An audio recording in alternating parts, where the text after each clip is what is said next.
কি অবস্থা সবার? আজকে তোমাদেরকে সলভ করা হবে কোনটা বলতো? তোমাদের যে পরিবেশ রসায়নটা আছে, এই পরিবেশ রসায়নের 2 নাম্বার অংশ যেটা আছে বা পরের অংশ যেটা আছে, সেই জিনিসটা আজকে কি করা হবে তোমাদের সলভ করা হবে, ঠিক আছে?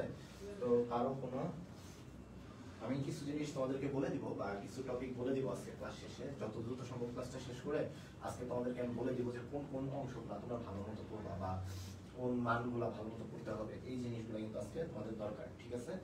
তো চলো প্রথমে বেশি আলোচনা করবো না। দেখো এখানে তোমাদের যে টপিকগুলো আছে, এই টপিকগুলো যদি তোমরা একটু লক্ষ্য করো, প্রথমে তোমাদের যে জিনিসটা মাথায় রাখতে হবে সেটা কি বলতো? অ্যাসিড ক্ষার মতবাদ যে আছে না, বিভিন্ন অ্যারেনিয়াসের মতবাদ, লুইস মতবাদ, তারপর কনস্ট্যান্ট-লাউরি মতবাদ, এই মতবাদগুলো আছে যে এই মতবাদ সমূহ থেকে তোমার বিগত বছর প্রশ্ন আসছে প্রায় 6 বার আসছে, ঠিক আছে? তার মানে তোমার কোনটা তোমার অপশনে থাকবে, নিচের কোনটা লুইস অ্যাসিড, নিচের কোনটা লুইস ক্ষার, নিচের কোনটা অমুক, নিচের কোনটা তমুক, এরকম কিন্তু বিভিন্ন ধরনের প্রশ্ন আসবে। বিশেষ করে অ্যালুমিনিয়াম ক্লোরাইড, এটা লুইস অ্যাসিড না লুইস ক্ষার? দেখি। ওয়ালাইকুম আসসালাম। আচ্ছা বলে দেই যে অ্যালুমিনিয়াম ক্লোরাইড এটা লুইস অ্যাসিড না লুইস ক্ষার, দেখি তোমরা কমেন্টে জানাও, ঠিক আছে? এই যে এই প্রশ্নটা বাংলাদেশে এমন কোনো ক্যাম্পাস নেই যে ক্যাম্পাসে মনে হয় না যে একবার হলেও আসছে যে অ্যালুমিনিয়াম ক্লোরাইড এটা কি লুইস অ্যাসিড না লুইস ক্ষার। তো এরকম বিভিন্ন ধরনের প্রশ্ন তোমার থাকবে। BF3 এটা কি লুইস অ্যাসিড না লুইস ক্ষার, অর্থাৎ তোমার কি BF3 বোরন ট্রাইফ্লোরাইড এটা কি লুইস অ্যাসিড না লুইস ক্ষার। অ্যালুমিনিয়াম ক্লোরাইড এটা কি লুইস অ্যাসিড না লুইস ক্ষার। এই জিনিসগুলা এইগুলো সম্বন্ধে তোমাদের কিন্তু আসবে, ঠিক আছে? এই টপিকগুলো থেকে তোমাদের বারবার আসবে প্রশ্ন, আসছেও এর আগে, এখনো আসবে। সাউন্ড কম, বোঝা ডিফিকাল্ট। আচ্ছা 1 মিনিট।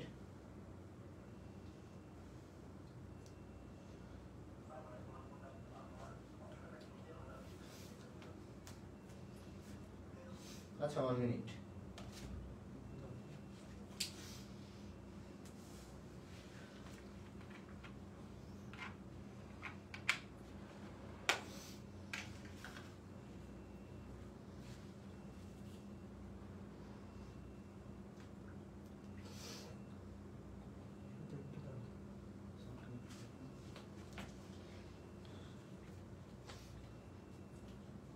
এখন ঠিক আছে নাকি দেখো তো?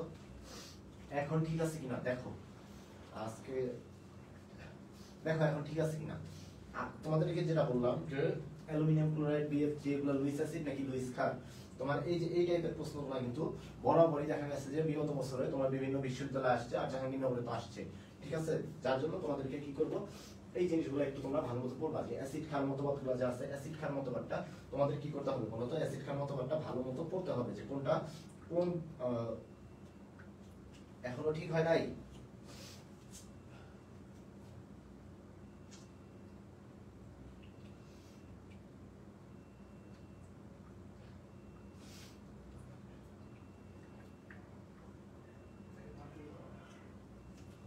আচ্ছা তোমাদেরকে বলি তো তোমরা এই জিনিসগুলো একটু জাস্ট মাথায় রাখবা।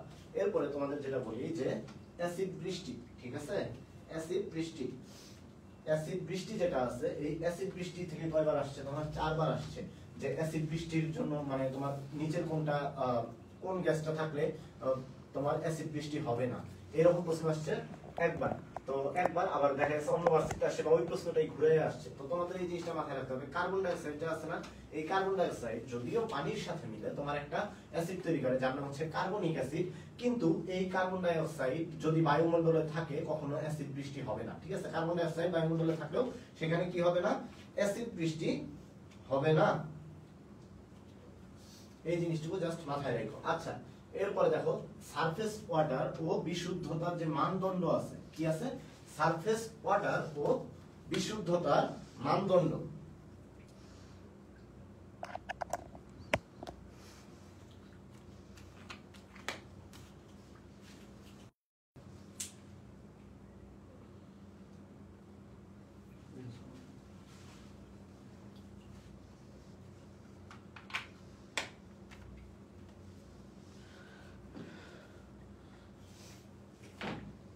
আচ্ছা এখন দেখো সাউন্ড ঠিক আছে কিনা। সারফেস ওয়াটার ও বিশুদ্ধতার যে মানদণ্ড আছে, এই সারফেস ওয়াটার ও বিশুদ্ধতার কি মানদণ্ড, ঠিক আছে। এই সারফেস ওয়াটার ও বিশুদ্ধতার মানদণ্ড থেকে তোমার প্রশ্ন আসছে কয়বার, 5 বার। এর আগে কয়বার আসছে, সারফেস ওয়াটার ও বিশুদ্ধতার মানদণ্ড থেকে আসছে তোমার 5 বার। এই জিনিসটা মাথায় রাখো। এরপরে পানির দূষণ যেটা আছে, এই সারফেস ওয়াটার বিশুদ্ধতার মানদণ্ড। আচ্ছা বিশুদ্ধতার মানদণ্ড কি, তোমার ডিও, বিওডি, সিওডি, টিডিএস, এই যে এই জিনিসগুলো আছে বা পানির পিএইচ যে আছে, এই জিনিসগুলো হচ্ছে তোমার কি সারফেস ওয়াটারের বিশুদ্ধতার মানদণ্ড, ঠিক আছে।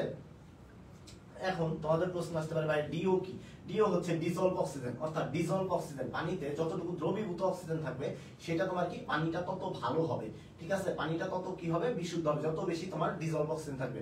আর ডিজলভ অক্সিজেনের মান কখন কমে যায়, যখন বিওডির মান বা সিওডির মান এইগুলার মান যখন বেড়ে যায় বা তোমার টিডিএস এর মান যখন বেড়ে যায় তখন তোমার ওই ডিজলভ অক্সিজেন বা ডিওর মান কমে যায়। ডিওর মান যত বেশি থাকবে তত ভালো, আর বিওডি সিওডির মান যত কম থাকবে পানিটা তত ভালো। এই জিনিসগুলো একটু মাথায় রাখবা, ঠিক আছে।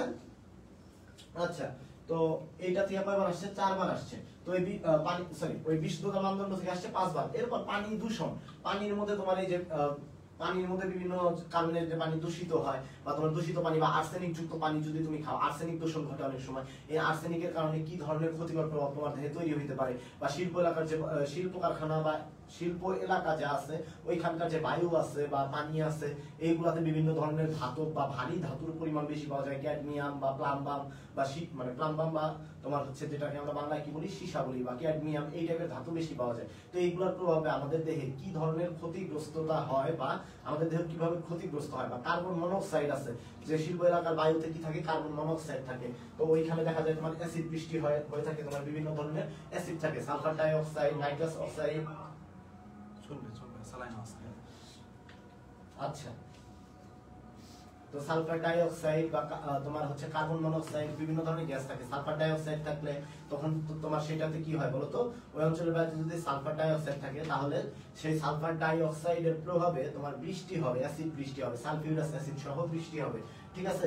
আর কার্বন মনোক্সাইড থাকলে কার্বন মনোক্সাইড তোমার কি হিসেবে কাজ করে, নীরব ঘাতক হিসেবে কাজ করে, যেটা তোমার হিমোগ্লোবিনের সাথে মিক্সড হয়ে তোমার কি করতে পারে, তোমার শরীরে রক্ত মানে অক্সিজেন পরিবহনে বাধাগ্রস্ততা তৈরি করতে পারে। সেটার নাম হচ্ছে কি কার্বক্সি হিমোগ্লোবিন। এই কার্বক্সি হিমোগ্লোবিন তৈরি করে, কার্বন মনোক্সাইড প্লাস হিমোগ্লোবিন মিলে কার্বক্সি হিমোগ্লোবিন তৈরি করে, যেটা তোমার পরবর্তীতে তোমার রক্তে কি করে, রক্তে অক্সিজেনের মাত্রা গ্রহণ করতে দেয় না। তো এই যে এইগুলা ছিল হচ্ছে বিভিন্ন ধরনের প্রভাব।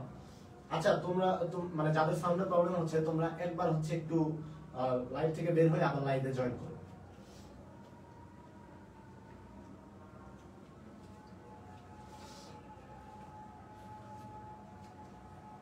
আচ্ছা এরপর যে গাণিতিক সমস্যাগুলো আছে বিভিন্ন ধরনের গাণিতিক সমস্যা থেকে কয়বার আসছে? 4 বার আসছে। তো এই ছিল হচ্ছে আমাদের আলাপ আলোচনা, ঠিক আছে? এই হচ্ছে কি আমাদের আলাপ আলোচনা। এখন চলো আমরা শুরু করব কি, এখন আমরা প্রশ্ন করাটা সলভ করা শুরু করব, ঠিক আছে? আমরা এখন কি করব? প্রশ্ন সলভ করা শুরু করব। চলো প্রথম প্রশ্ন যদি দেখি, অ্যাসিড ক্ষারের প্রোটনীয় তত্ত্ব কে উপস্থাপন করেন? অ্যাসিড ক্ষারের প্রোটনীয় তত্ত্ব কে উপস্থাপন করছে? কি করছে? প্রোটনীয় তত্ত্ব। অ্যাসিড ক্ষারের প্রোটনীয় তত্ত্ব কে উপস্থাপন করেছেন? এটা হচ্ছে তোমার ভ্যান ডার ওয়ালস, লুইস নাকি ব্রনস্টেড লাউরি নাকি অ্যারেনিয়াস? কে উপস্থাপন করছে যে অ্যাসিড ক্ষারের প্রোটনীয় তত্ত্ব? অ্যাসিড ক্ষারের প্রোটনীয় তত্ত্ব কে উপস্থাপন করেন? দেখি কে প্রশ্ন সলভ করতে পারবে এটা।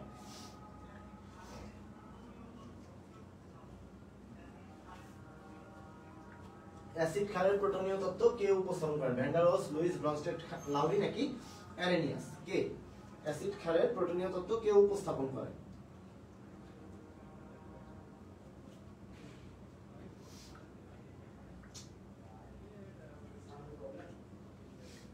কি জানি কমেন্ট করছে।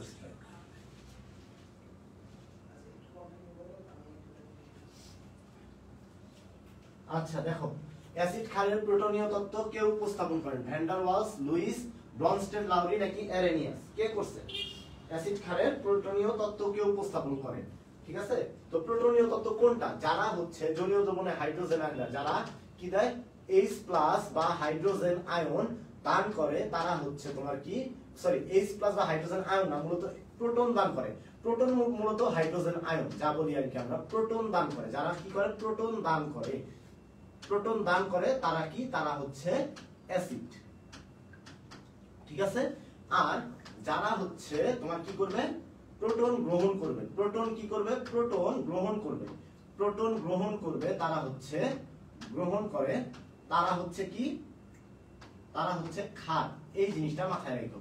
যারা তোমার কি করবে? যারা তোমার প্রোটন দান করে তারা হচ্ছে অ্যাসিড, যারা হচ্ছে প্রোটন গ্রহণ করে তারা হচ্ছে ক্ষার, ঠিক আছে ভাইরা? এই জিনিসটা হচ্ছে তোমাদের। আচ্ছা দেখো, এইখানে যারা হচ্ছে প্রোটন দান করবে তারা অ্যাসিড, যারা প্রোটন গ্রহণ করবে তারা কি? তারা হচ্ছে ক্ষার। এই কথাটা কে বলছে? এই কথাটা বলছে হচ্ছে ব্রনস্টেড লাউরি, ঠিক আছে? এই ব্রনস্টেড লাউরির মতে হচ্ছে তোমার যারা প্রোটন দান করে তারা অ্যাসিড, যারা প্রোটন গ্রহণ করবে তারা কি? তারা হচ্ছে তোমার ক্ষার। এই জিনিসটুকু জাস্ট মাথায় রেখো, ঠিক আছে? এরপর যদি বলি অ্যারেনিয়াস কি বলছে? অ্যারেনিয়াস বলছে যারা জলীয় দ্রবণে হাইড্রোজেন আয়ন দিবে বা প্রোটন দান করবে তারা হচ্ছে অ্যাসিড। জলীয় দ্রবণে প্রোটন দান করবে বা হাইড্রোজেন আয়ন দান করবে অ্যাসিড, আর যারা হচ্ছে OH- দান করবে তারা হচ্ছে তোমার কি? ক্ষার। বা হাইড্রোক্সিল আয়ন দান করবে তারা হচ্ছে তোমার ক্ষার। এটা হচ্ছে অ্যারেনিয়াসের মতবাদ অনুসারে। যারা জলীয় দ্রবণে কি করবে? হাইড্রোজেন আয়ন দিবে তারা হচ্ছে অ্যাসিড, আর যারা জলীয় দ্রবণে হাইড্রোক্সিল আয়ন দিবে তারা হচ্ছে তোমার কি? তারা হচ্ছে ক্ষার। এই জিনিসটুকু জাস্ট মাথায় রাখো, যেটা কার মত? অ্যারেনিয়াসের মত। এখন অ্যারেনিয়াস অ্যাসিডেরটা ঠিক দিছে এবং তোমার কি করছে? এই অ্যাসিডের সাথে মানে তোমার অ্যারেনিয়াসের সাথে মিল রেখে ব্রনস্টেড লাউরি যে মতবাদটা দিছে, এই ব্রনস্টেড লাউরির মতবাদটাও প্রায় সেম অ্যাসিডের ক্ষেত্রে। অর্থাৎ ব্রনস্টেড লাউরি বলছে যারা প্রোটন দান করে, আর অ্যারেনিয়াস বলছে যারা হাইড্রোজেন আয়ন দান করে। হাইড্রোজেন আয়নও যা, প্রোটনও তাই। তার মানে তুমি বলতে পারো সকল ব্রনস্টেড লাউরি অ্যাসিড হচ্ছে অ্যারেনিয়াস অ্যাসিড, ঠিক আছে? বাট আবার সকল অ্যারেনিয়াস অ্যাসিডও ব্রনস্টেড লাউরি অ্যাসিড। বাট তোমার এইখানে দেখো অ্যারেনিয়াস কি বলছে? যারা হাইড্রোক্সিল আয়ন দেয়। কিন্তু কিছু কিছু যৌগ আছে যারা কি করতে পারে না, যারা জলীয় দ্রবণে তোমার হাইড্রোক্সিল আয়ন দিতে পারে না, কিন্তু দেখা যায় তারা ক্ষারের ন্যায় আচরণ করে। তো যারা ক্ষারের ন্যায় আচরণ করে, যেমন তুমি ধরতে পারো যে NH3, এখন এ তো জলীয় দ্রবণে তোমার কি দেয় না? হাইড্রোক্সিল আয়ন দেয় না। তাহলে এ কিভাবে তোমার অ্যাসিড ক্ষার এই মতবাদটার মধ্যে আসবে? এ আসবে হচ্ছে কারণ এর কি আছে? একটা প্রোটন গ্রহণ করার অ্যাবিলিটি আছে। দ্যাট মিন্স সে কি?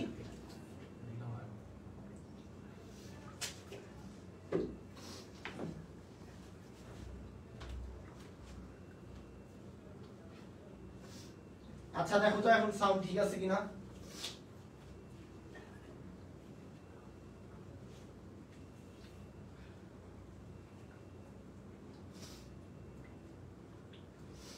দেখো তো এখন সাউন্ড ঠিক আছে কিনা।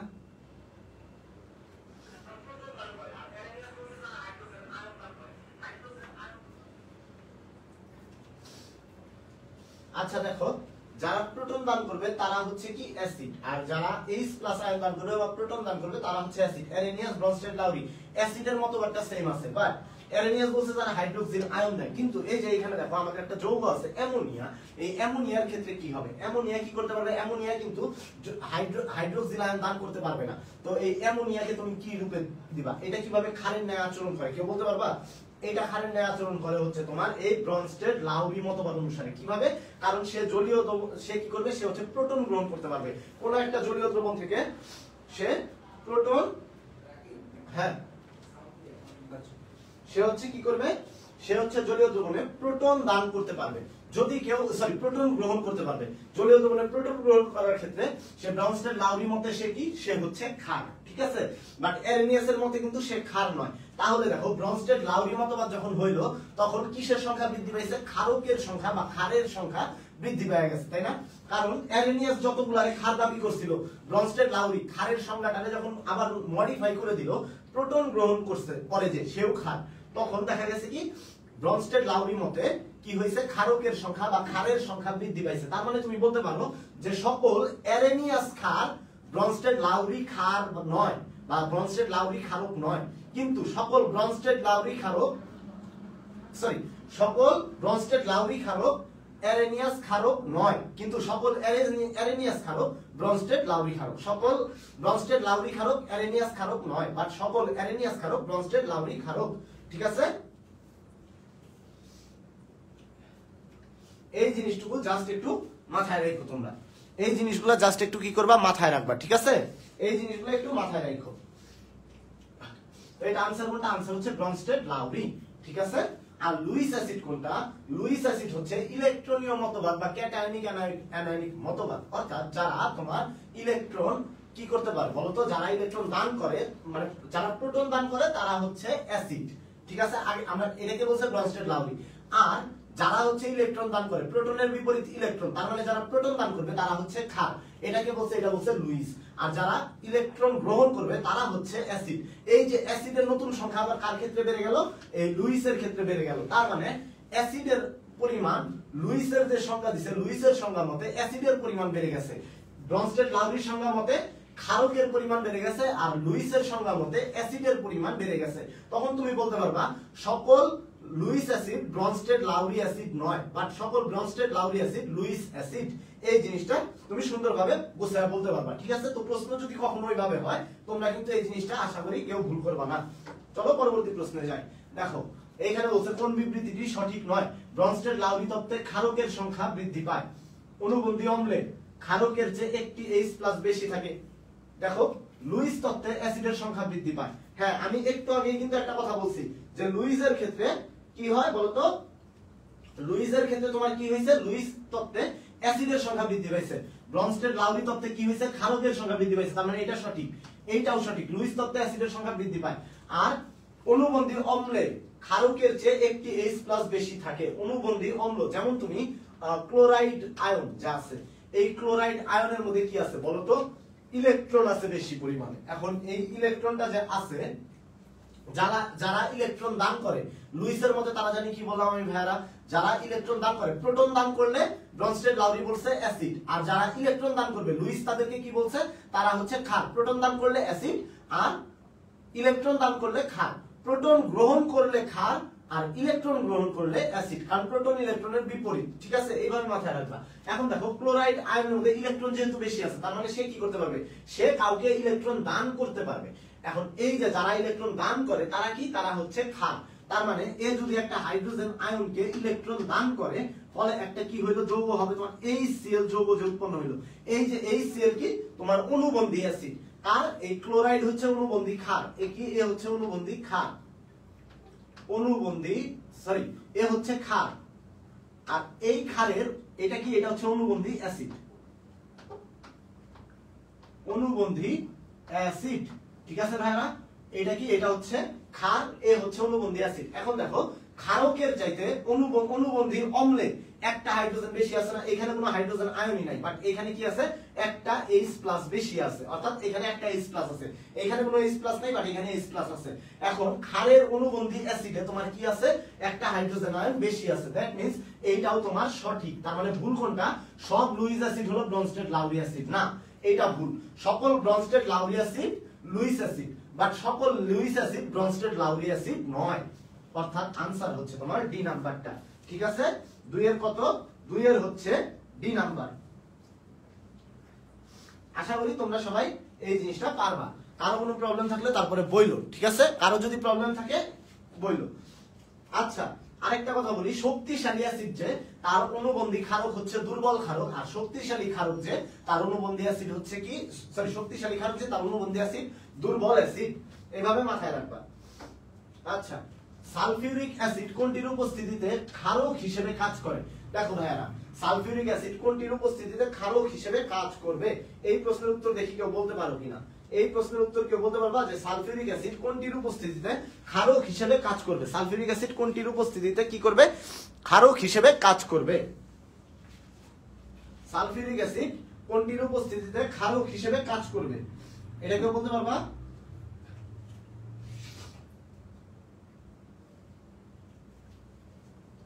সালফিউরিক অ্যাসিড কোনটির উপস্থিতিতে ক্ষারক হিসেবে কাজ করবে? দেখো, এইখানে সালফিউরিক অ্যাসিডের চাইতে যে অ্যাসিডটা শক্তিশালী, ওই অ্যাসিডটা যদি থাকে তাহলে ওই ক্ষেত্রে শক্তিশালী অ্যাসিড তার প্রভাব দেখাবে, ফলে সালফিউরিক অ্যাসিড তার প্রভাবটা দেখাইতে পারবে না। ফলে সালফিউরিক অ্যাসিড কি করবে, তোমার হচ্ছে ক্ষারকের ন্যায় আচরণ করবে, কারণ সালফিউরিক অ্যাসিড শক্তিশালী অ্যাসিডের চাইতে দুর্বল অ্যাসিড, অর্থাৎ যে অ্যাসিডটা সালফিউরিক অ্যাসিডের চাইতে শক্তিশালী সেই হচ্ছে অ্যাসিডের ন্যায় আচরণ করবে, আর সালফিউরিক অ্যাসিড কি হিসেবে কাজ করবে, ক্ষারক হিসেবে কাজ করবে। ঠিক আছে, এই জিনিসটা মাথায় রাখবা। এখন দেখো, এইখানে সবচেয়ে শক্তিশালী অ্যাসিড কোনটা, এইটা এইটা এইটা নাকি এইটা? অবভিয়াসলি তোমার হচ্ছে এই যে এই অ্যাসিডটা হচ্ছে তোমার কি অ্যাসিড বলতো, এই অ্যাসিডটা হচ্ছে শক্তিশালী অ্যাসিড। কারণ তোমার যদি অক্সো অ্যাসিডের কথা বলে, তোমার অ্যাসিডের যে শক্তি মাত্রাগুলো আছে, এই অ্যাসিডের শক্তি মাত্রাগুলো তোমার কিছু বিষয়ের উপর নির্ভর করে। ঠিক আছে, অ্যাসিডের শক্তি মাত্রাগুলো কিছু বিষয়ের উপর নির্ভর করে, যেমন অক্সো অ্যাসিড, এটা কি সালফিউরিক অ্যাসিড কি অক্সো অ্যাসিড, কারণ অক্সিজেন আছে, এটা কি, এটা হচ্ছে অক্সো অ্যাসিড, এইটা অক্সো অ্যাসিড, এইটা অক্সো অ্যাসিড, এইটা অক্সো অ্যাসিড। দেখো, এই যে অক্সো অ্যাসিডগুলো যা আছে, এই অক্সো অ্যাসিডের মধ্যে কেন্দ্রীয় পরমাণুর জারণ সংখ্যা যার বেশি সে হচ্ছে শক্তিশালী অ্যাসিড। কিভাবে বুঝলা? সালফারের এখানে যদি তুমি বের করতে যাও, সালফারের জারণ মান, সালফার হচ্ছে কেন্দ্রীয় পরমাণু, সালফারের জারণ মান আসে +6। দেখো, হাইড্রোজেন কত, +1, তার মানে দুইটা হাইড্রোজেন আছে 2+, আর অক্সিজেন কত, মানে 2 করে, তার মানে 4 × -2 অর্থাৎ -8। তার মানে হাইড্রোজেন যদি হয়, হাইড্রোজেন সমান 2+, এইখানে যদি হয় অক্সিজেন সমান যদি হয় -8, তার মানে সালফারের কত হচ্ছে, সালফারের হচ্ছে +6। দ্যাট মিন্স এখানে সালফারের জারণ মান কত, +6। তুমি এইভাবে যদি বের করো, এই নাইট্রোজেনের যেটা আছে, নাইট্রোজেনের জারণ মান কত হবে, নাইট্রোজেনের জারণ মান +5। ঠিক আছে, যদি তুমি ফসফরিক অ্যাসিডের যেটা আছে, এই তুমি ফসফরাসের যদি বের করো ফসফরিক অ্যাসিডের ক্ষেত্রে, তাহলে দেখবা এখানে আসছে ফসফরাসের +5। ঠিক আছে, এখন তোমার নাইট্রোজেন যেটা আছে এখানে, এই নাইট্রোজেনের কত, এই নাইট্রোজেনের মধ্যে এই নাইট্রোজেনের জারণ মান হচ্ছে +3, এই ফসফরাসের জারণ মান হচ্ছে +5, এই নাইট্রোজেনের জারণ মান হচ্ছে +5, আর ক্লোরিন হচ্ছে এখানে কেন্দ্রীয় পরমাণু, ক্লোরিনের জারণ মান তুমি যদি বের করতে যাও, এখানে ক্লোরিনেরটা কত আসবে, দেখো অক্সিজেন হচ্ছে ক্লোরিনের চাইতে অধিক তড়িৎ ঋণাত্মক মৌল, ফলে অক্সিজেন কি করবে, অক্সিজেনের এখানে জারণ মানটা নেগেটিভ থাকবে, তাই না? তার মানে অক্সিজেনের হচ্ছে -8, হাইড্রোজেনের কত, হাইড্রোজেন সমান +1, তাহলে ক্লোরিনের কত হবে ভাইরা বলো তো, ক্লোরিন সমান +7। দ্যাট মিন্স ক্লোরিনের জারণ মান কত, +7। তার মানে তুমি বুঝতেছো সবচেয়ে বেশি জারণ মান কার, সবচেয়ে বেশি জারণ মান হচ্ছে এখানে ক্লোরিনের, যার জন্য এই অ্যাসিডটা সবচেয়ে শক্তিশালী। তার মানে আনসার কোনটা, এইটা, কারণ সালফিউরিক অ্যাসিড যে আছে, সালফারের জারণ মান +6, তাই না ভাইরা? এই যে দেখো, সালফারের জারণ মান +6 আর ক্লোরিনের জারণ মান +7, কেন্দ্রীয় পরমাণু ক্লোরিন আর ওইখানে সালফিউরিক অ্যাসিডের সালফার। তার মানে সালফিউরিক অ্যাসিডের চাইতেও শক্তিশালী অ্যাসিড কোনটা বলো তো, এই যে এই ক্লোরিক অ্যাসিড যেটা আছে।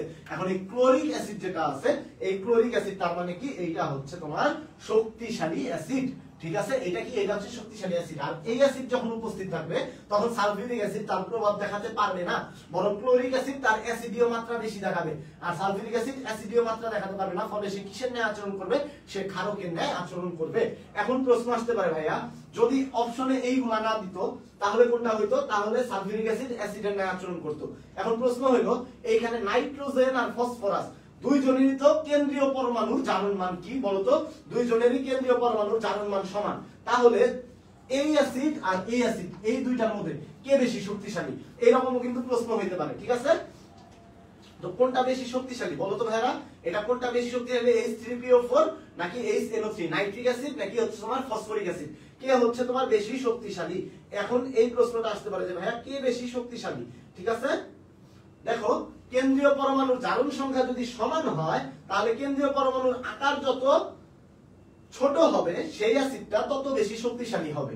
অর্থাৎ তোমার দেখো এখানে কেন্দ্রীয় পরমাণুর আকার কার ছোট? দুইটারই জারণ মান সমান, বাট এইখানে নাইট্রোজেনের কি আকার ছোট, সমান জারণ মান সমান, জারণ মান সমান, কিন্তু নাইট্রোজেনের আকার ছোট, এন এর আকার ছোট। কেন্দ্রীয় পরমাণুর আকার যার ছোট হবে সেই অ্যাসিডটা তার চার্জ ঘনত্বের কারণে, কেন্দ্রীয় পরমাণুর চার্জ ঘনত্বের কারণে কি হবে? আকার ছোট যেহেতু, তার মানে এটা কি হবে বলতো? তার মানে HNO3 বেশি শক্তিশালী, অর্থাৎ নাইট্রিক অ্যাসিড বেশি শক্তিশালী। নাইট্রিক অ্যাসিড কার তুলনায় শক্তিশালী? এটা যেহেতু আকার ছোট তার মানে HNO3 এটা বেশি শক্তিশালী কার তুলনায়? তোমার H3PO4 এই অ্যাসিডের তুলনায় এটা বেশি শক্তিশালী। এই জিনিসটা মাথায় রেখো। ঠিক আছে, এই ফসফরিক অ্যাসিডের তুলনায় কে শক্তিশালী? এই নাইট্রিক অ্যাসিড যেটা আছে, এই নাইট্রিক অ্যাসিড বেশি শক্তিশালী। আর এখানে आंसर কত? आंसर হচ্ছে HClO4। ঠিক আছে, আশা করি ক্লিয়ার। এখন দেখো এখানে কোনটা হবে? নাইট্রোজেন বা নাইট্রিক অ্যাসিড ও ফসফরিক অ্যাসিডের মধ্যে যদি বলে তাহলে যে পরমাণুর আকার, যেটার কেন্দ্রীয় পরমাণুর আকার ছোট, অর্থাৎ নাইট্রোজেনের আকার ছোট, চার্জ যদিও সমান বাট নাইট্রোজেনের কি আকার ছোট, যে আকার ছোট সে তত শক্তিশালী অ্যাসিড। দ্যাট মিন্স তোমার নাইট্রিক অ্যাসিড বেশি শক্তিশালী আর ফসফরিক অ্যাসিড কি কম শক্তিশালী। এইভাবে মাথায় রাখবা।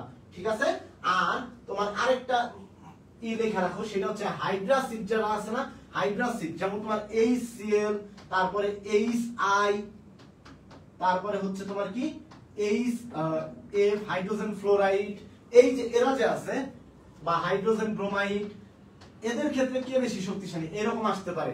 এদের ক্ষেত্রে মাথায় রাখবা যে হাইড্রাসিডে যে অ্যানায়ন থাকবে, অ্যানায়নকে এখানে হচ্ছে ক্লোরিন হচ্ছে অ্যানায়ন, তারপর হচ্ছে আয়োডিন হচ্ছে অ্যানায়ন, এ হচ্ছে অ্যানায়ন, আয়োডিন হচ্ছে অ্যানায়ন, ফ্লোরাইড হচ্ছে অ্যানায়ন, ব্রোমিন হচ্ছে কি বা ব্রোমাইড আয়ন যেটা আছে এরা হচ্ছে অ্যানায়ন।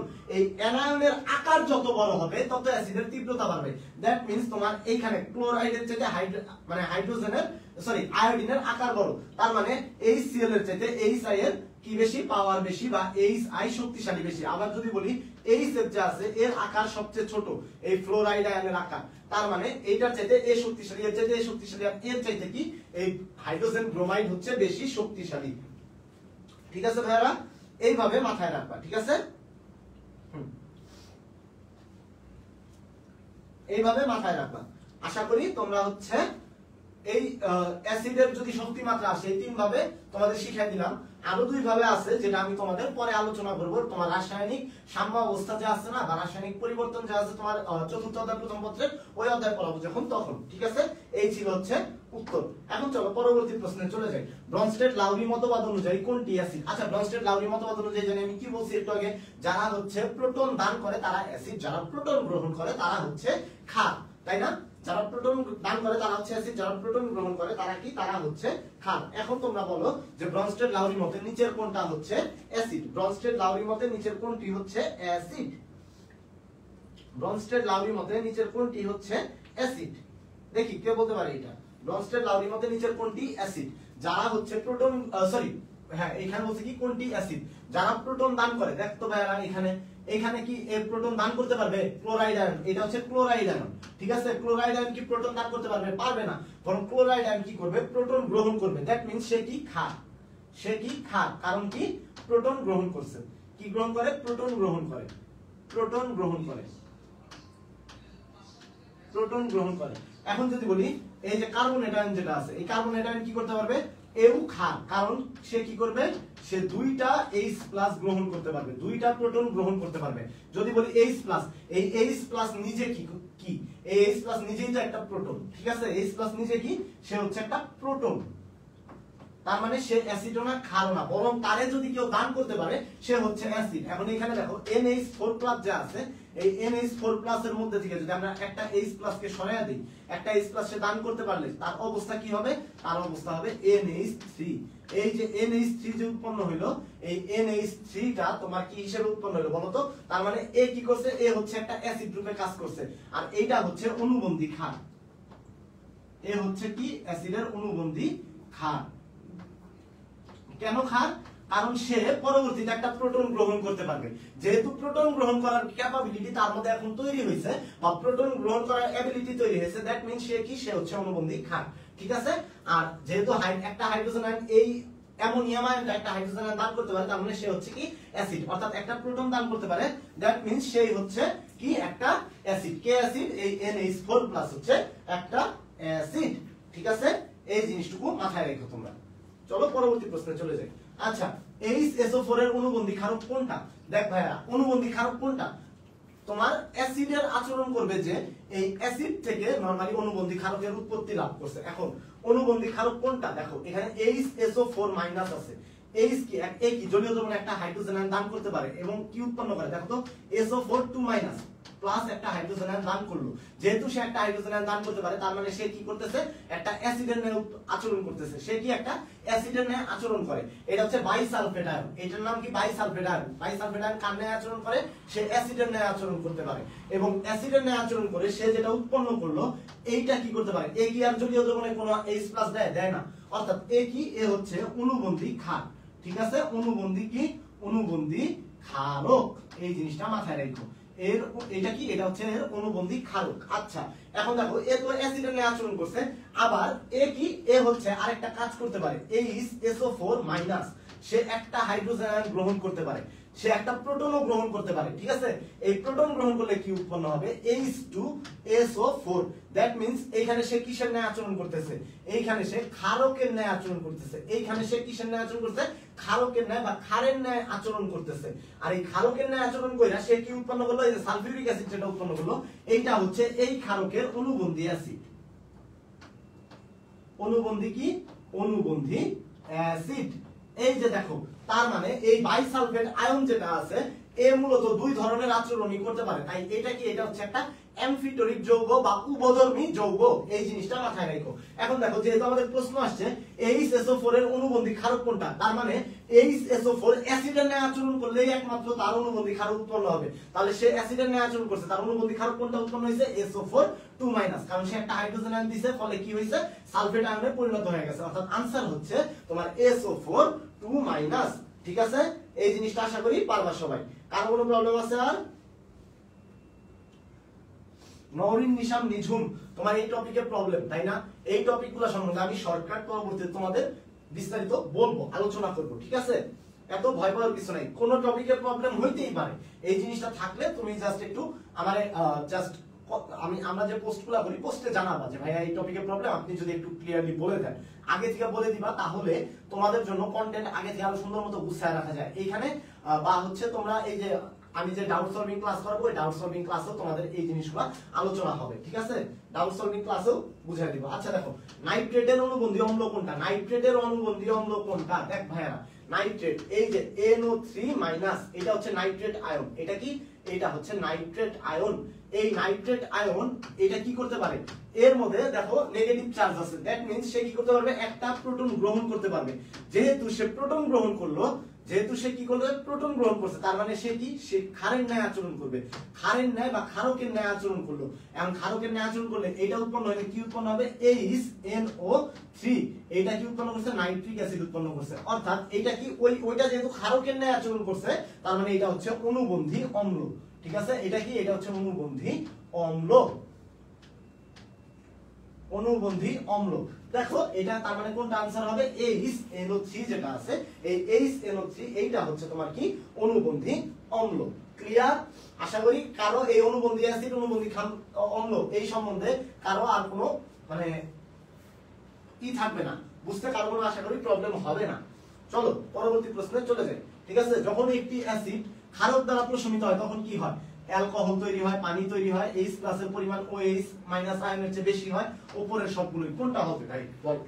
এর মতো সহজ প্রশ্ন আর নাই, এর মতো সহজ প্রশ্ন আর নাই।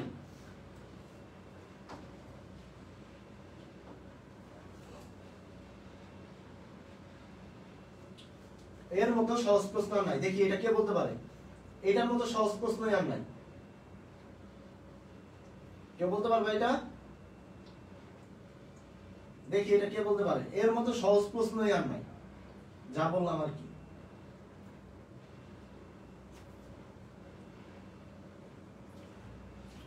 আচ্ছা, যখন একটি অ্যাসিড একটা ক্ষারের সাথে বিক্রিয়া করে তখন কি উৎপন্ন হয় বলো তো ভাইরা? তোমরা সবাই জানো অ্যাসিড প্লাস ক্ষার সমান কি উৎপন্ন করে? লবণ প্লাস পানি।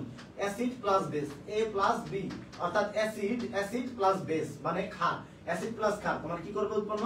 লবণ প্লাস পানি। ঠিক আছে, এখানে কি উৎপন্ন করবে? পানি তৈরি করবে। দেখো অনেকে অ্যাডমিশন টেস্টের প্রশ্ন অনেকে এতই ভয় পায় যে মানুষ মানে দেখা যায় এত পরিমাণ ভয় পায় যে সে ভাবে কি যে অ্যাসিড প্লাস ক্ষারের বিক্রিয়ায় কি উৎপন্ন হয়? পানি উৎপন্ন হয়। এত সহজ প্রশ্ন অ্যাডমিশনে করছে, হ্যাঁ এত সহজ প্রশ্ন অ্যাডমিশনে করে। ঠিক আছে, যদি তোমার ভাগ্য ভালো থাকে দেখবা এই প্রশ্নগুলাই পড়ছে তোমার ভাগ্যে বা তোমার শিফটে। সো এই জিনিসগুলা মাথায় রাখো, এইগুলা সহজ প্রশ্ন।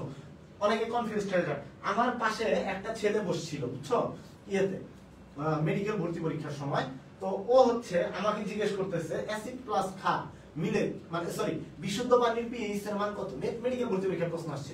এখন এখানে লেখা আছে 7 এত 7 এত। এখন ওই আমারে বলতেছে যে আচ্ছা বিশুদ্ধ পানির মানে pH এর মান কত? এখন আমি ওর কথা শুনে তখন আমিও ভাবতেছি বিশুদ্ধ পানির pH এর মান 7 নাকি 7 এর চাইতে বেশি নাকি কম? আচ্ছা এখানে কি বইয়ে কি অন্য ইনফরমেশন লেখা ছিল? না, বইয়ে তো pH এর মান এইভাবে এত দ্রব্য থাকলে এতটুকু হবে, এইটা থাকলে এত হবে, মানে কনফিউজড হয়ে গেছি। অথচ কিন্তু এটার মান কিন্তু 7ই হবে, কারণ সহজ প্রশ্ন। কিন্তু ওই যে সহজ প্রশ্ন করছে মানে আমাদের কাছে বিশ্বাস হচ্ছে না এটা কি আদৌ মেডিকেলে এত সহজ প্রশ্ন হয়, মানে এইরকম যেন কারো না হয়। ঠিক আছে, অর্থাৎ এখানে কি হয়? পানি তৈরি হয়, সহজ প্রশ্ন। আচ্ছা, ক্ষারকের তীব্রতার ক্রম অনুযায়ী কোনটি সঠিক? দেখো তোমার হচ্ছে chloric ion, carbonate ion, bicarbonate ion নাকি এইখানে যে কয়টা দেওয়া আছে এইগুলো অনুসারে কোনটা সঠিক?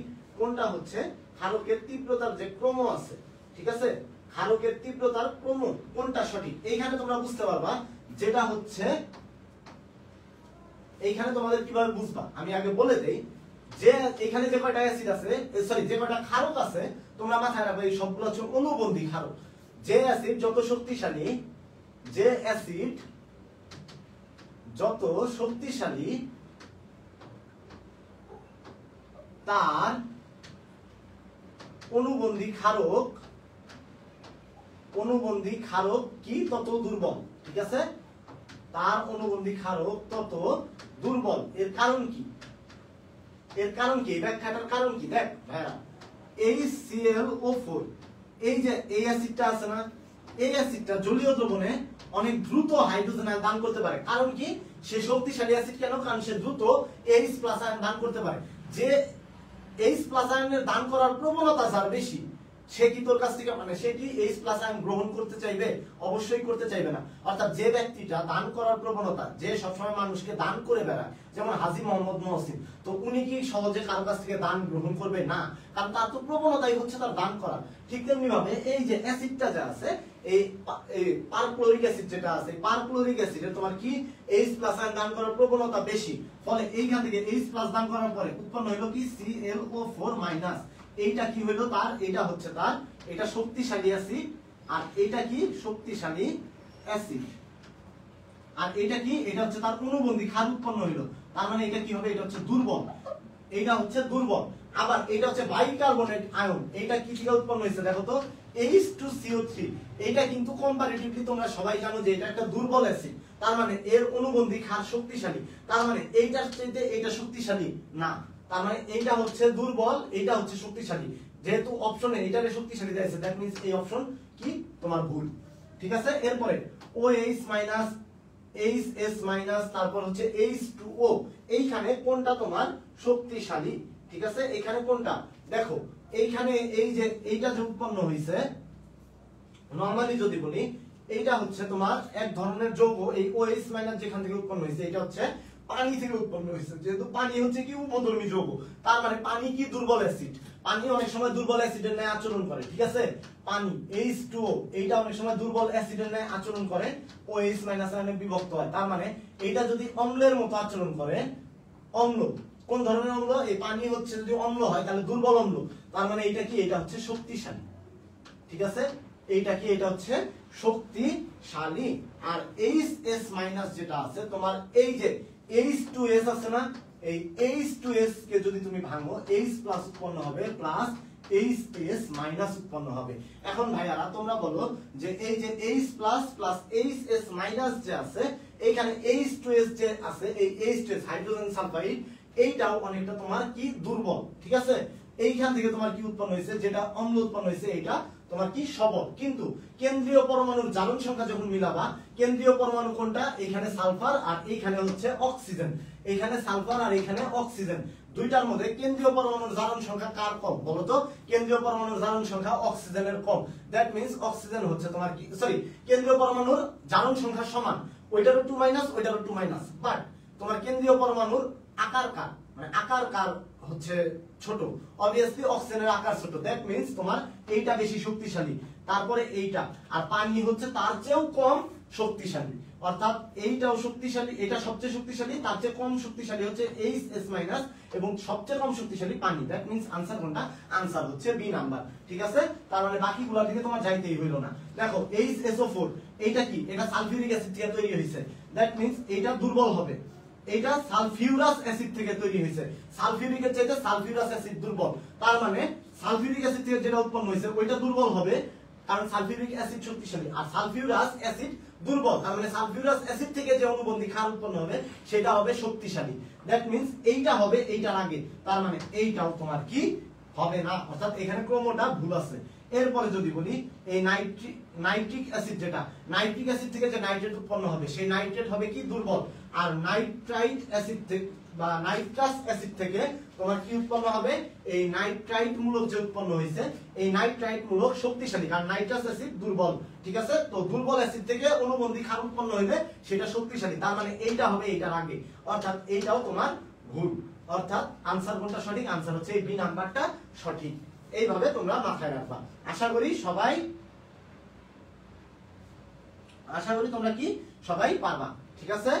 আচ্ছা, কোনটি লুইস বেস নয়? দেখো ভাইয়া, লুইস বেস নয়, এই যে বলছিলাম যে এইখানে তোমার অ্যালুমিনিয়াম ক্লোরাইড, তারপরে BF3 এই টাইপের জিনিসগুলো দিবেই তোমার। আচ্ছা, লুইস বেসের শর্ত কি, বা লুইস অ্যাসিড বা লুইস বেসের শর্ত কি? লুইস বেস হচ্ছে যারা ইলেকট্রন গ্রহণ করবে, সরি, লুইস বেস কি যারা ইলেকট্রন দান করতে পারবে তারা হচ্ছে ক্ষার, আর লুইস অ্যাসিড কোনটা? যারা ইলেকট্রন গ্রহণ করবে, লুইস বেস নয়। দ্যাট মিন্স এই লুইস বেস নয়, বা প্রশ্ন কোনটা? Luis acid. নিচের কোনটা কি? লুইস বেস নয়, মানে কি? Luis acid. নিচের কোনটা? Luis acid. এখন লুইস অ্যাসিড কারা? যারা ইলেকট্রন তোমার কি করে? যারা ইলেকট্রন গ্রহণ করে, ঠিক আছে। এখন এখানে ইলেকট্রন গ্রহণ করার প্রবণতা কার? দেখো তো, এই নাইট্রিক অ্যাসিড, এ কি কোনো ইলেকট্রন গ্রহণ করতে পারবে? এর কি ইলেকট্রন গ্রহণ করার মতো ক্যাপাবিলিটি আছে? নাই। এর ইলেকট্রন গ্রহণ করার মতো কি নাই? কোনো ক্যাপাবিলিটি নাই। এই যে সালফিউরিক অ্যাসিড যে আছে, এর ইলেকট্রন গ্রহণ করার মতো কোনো ক্যাপাবিলিটি আছে? না, এরও ইলেকট্রন গ্রহণ করার মতো কোনো ক্যাপাবিলিটি নাই। আবার দেখো বেনজিন, এইখানেও যদি তুমি দেখো, দেখবা যে সবগুলা কার্বনের সবগুলা হাত কি পূর্ণ অবস্থায় আছে। দ্যাট মিন্স সেও কি করতে পারবে না? কোনো প্রকার কি গ্রহণ করতে পারবে না? অ্যাসিড গ্রহণ, সরি, ইলেকট্রন গ্রহণ করতে পারবে না। বাট অ্যালুমিনিয়াম ক্লোরাইডের দিকে যদি তুমি একটু লক্ষ্য করো, এই অ্যালুমিনিয়াম ক্লোরাইড উৎপন্ন হওয়ার পরেও অ্যালুমিনিয়ামের কাছে অভ্যন্তরীণ ফাঁকা অরবিটাল আছে, তাই না? এই অ্যালুমিনিয়াম ক্লোরাইড যে গঠিত হয়েছে এরপরেও দেখবা এই অ্যালুমিনিয়ামের অভ্যন্তরীণ ফাঁকা অরবিটাল আছে। ফাঁকা তোমার কি অরবিটাল আছে বলো তো? ফাঁকা পি অরবিটালও আছে, বা পি অরবিটাল যদি তোমার এই ক্লোরাইডের সাথে তোমার যে যখন ডাইমার গঠন করে তখন তোমার কি হয়? নরমালি অ্যালুমিনিয়ামের মধ্যে তুমি লক্ষ্য করো এর মধ্যে ফাঁকা ডি অরবিটাল আছে। এই যে ফাঁকা ডি অরবিটালের মধ্যে বা ফাঁকা পি অরবিটালও যদি থাকে, সেই ফাঁকা পি বা ডি অরবিটালের মধ্যে তোমার কি করতেছে? অতিরিক্ত ইলেকট্রনরে সেই স্থান, মানে স্থান দিতে পারে, এবং এইখান থেকে সে কি উৎপন্ন হতে পারে? ধরো AlCl3, এইটার সাথে যদি একটা ক্লোরাইড আয়ন যুক্ত হয় তখন তারা এই রকম একটা আয়ন গঠন করতে পারে, AlCl4-। এই যে এটা যে গঠন করতে পারে শুধুমাত্র এই ফাঁকা ডি অরবিটাল কারণে, ডি অরবিটাল থাকার কারণে সে একটা ক্লোরাইড আয়ন গ্রহণ করার প্রবণতা দেখায়, অর্থাৎ সন্নিবেশ বন্ধন গঠন করে এবং এক জোড়া ইলেকট্রন গ্রহণ করার প্রবণতা দেখায় এবং সেই ইলেকট্রনটা কোথায় গ্রহণ করে? তোমার এই অভ্যন্তরীণ ফাঁকা ডি অরবিটালে। দ্যাট মিন্স এইটা হচ্ছে তোমার কি লুইস বেস নয়, অর্থাৎ এইটা হচ্ছে তোমার লুইস অ্যাসিড। এটা কি লুইস অ্যাসিড, ঠিক আছে, লুইস অ্যাসিড। আচ্ছা, এরপরে যদি বলি BF3, এই যে BF3 যেটা আছে না, এই BF3 এর মধ্যে যদি তুমি যাও, বোরন যা আছে এই বোরনের মধ্যে দেখবা তিনটা মানে শেষ কক্ষপথ যেটা আছে, এই শেষ কক্ষপথে কয়টা? একটা, দুইটা, তিনটা। এই একটার সাথে ফ্লোরিন যুক্ত হইছে, এইটার সাথে ফ্লোরিন যুক্ত হইছে, এইটার সাথে ফ্লোরিন যুক্ত হইছে। দেখো তারপরেও তার এই যে কক্ষপথে কয়টা ইলেকট্রন আছে বলো তো? তার কক্ষপথে 6টা ইলেকট্রন রয়েছে, সর্বোচ্চ ধারণ করতে পারে কয়টা? 8টা। তার মানে তুমি দেখতেছো এখানে যে 2s আছে, 2p আছে, এই 2s এর ধারণ ক্ষমতা 2, 2p এর ধারণ ক্ষমতা হচ্ছে 6। কিন্তু সে কি করছে? সে বন্ধন গঠনের পরেও তার দেখা যায় আরো 2টা ইলেকট্রন সে গ্রহণ করতে পারে, অর্থাৎ টোটাল 8টা ইলেকট্রন গ্রহণ করার কথা, সে কয়টা গ্রহণ করছে? সে 6টার সাথে বন্ধন গঠন করছে। দ্যাট মিন্স সে কি করছে? তার অভ্যন্তরীণ ফাঁকা পি অরবিটাল আছে, এই যে পি অরবিটাল যে রয়েছে ফাঁকা, সেই পি অরবিটাল কি আরো 2টা ইলেকট্রন গ্রহণ করতে পারে, অর্থাৎ সে আরেকটা ফ্লোরাইডকে গ্রহণ করতে পারবে এবং কি ফ্লোরাইড আয়ন আকারে গ্রহণ করে কি উৎপন্ন করতে পারবে? BF4- উৎপন্ন করতে পারবে। এই যে BF4- যে উৎপন্ন করলো, অর্থাৎ ইলেকট্রন যে গ্রহণ করলো, তার মানে সে কি যে ইলেকট্রন গ্রহণ করে সেই অ্যাসিডের ন্যায় কাজ করে। তার মানে এও কি, এও হচ্ছে অ্যাসিড, এও কি অ্যাসিড। কার acid? Lewis acid. Aluminium trichloride যেটা, সেটাও কি লুইস অ্যাসিড। আশা করি কেন লুইস অ্যাসিড বলা হয় এই ব্যাখ্যা তোমাদের আর কোনো প্রবলেম থাকবে না। চলো পরবর্তী প্রশ্নে যাই। নিচের কোনটি লুইস অ্যাসিড? SO3, BF3H+ সবগুলো। কোনটা লুইস অ্যাসিড? লুইস অ্যাসিডের সংজ্ঞা মতে কি বলছি ভাইরা? যারা ইলেকট্রন গ্রহণ করতে পারে, ঠিক আছে, যারা কি করতে পারে? যারা হচ্ছে ইলেকট্রন গ্রহণ করতে পারে, তারা হচ্ছে কি? তারা হচ্ছে লুইস অ্যাসিড। এখন দেখো কে বলতে পারবে এটা যে কোনটা লুইস অ্যাসিড? দেখি।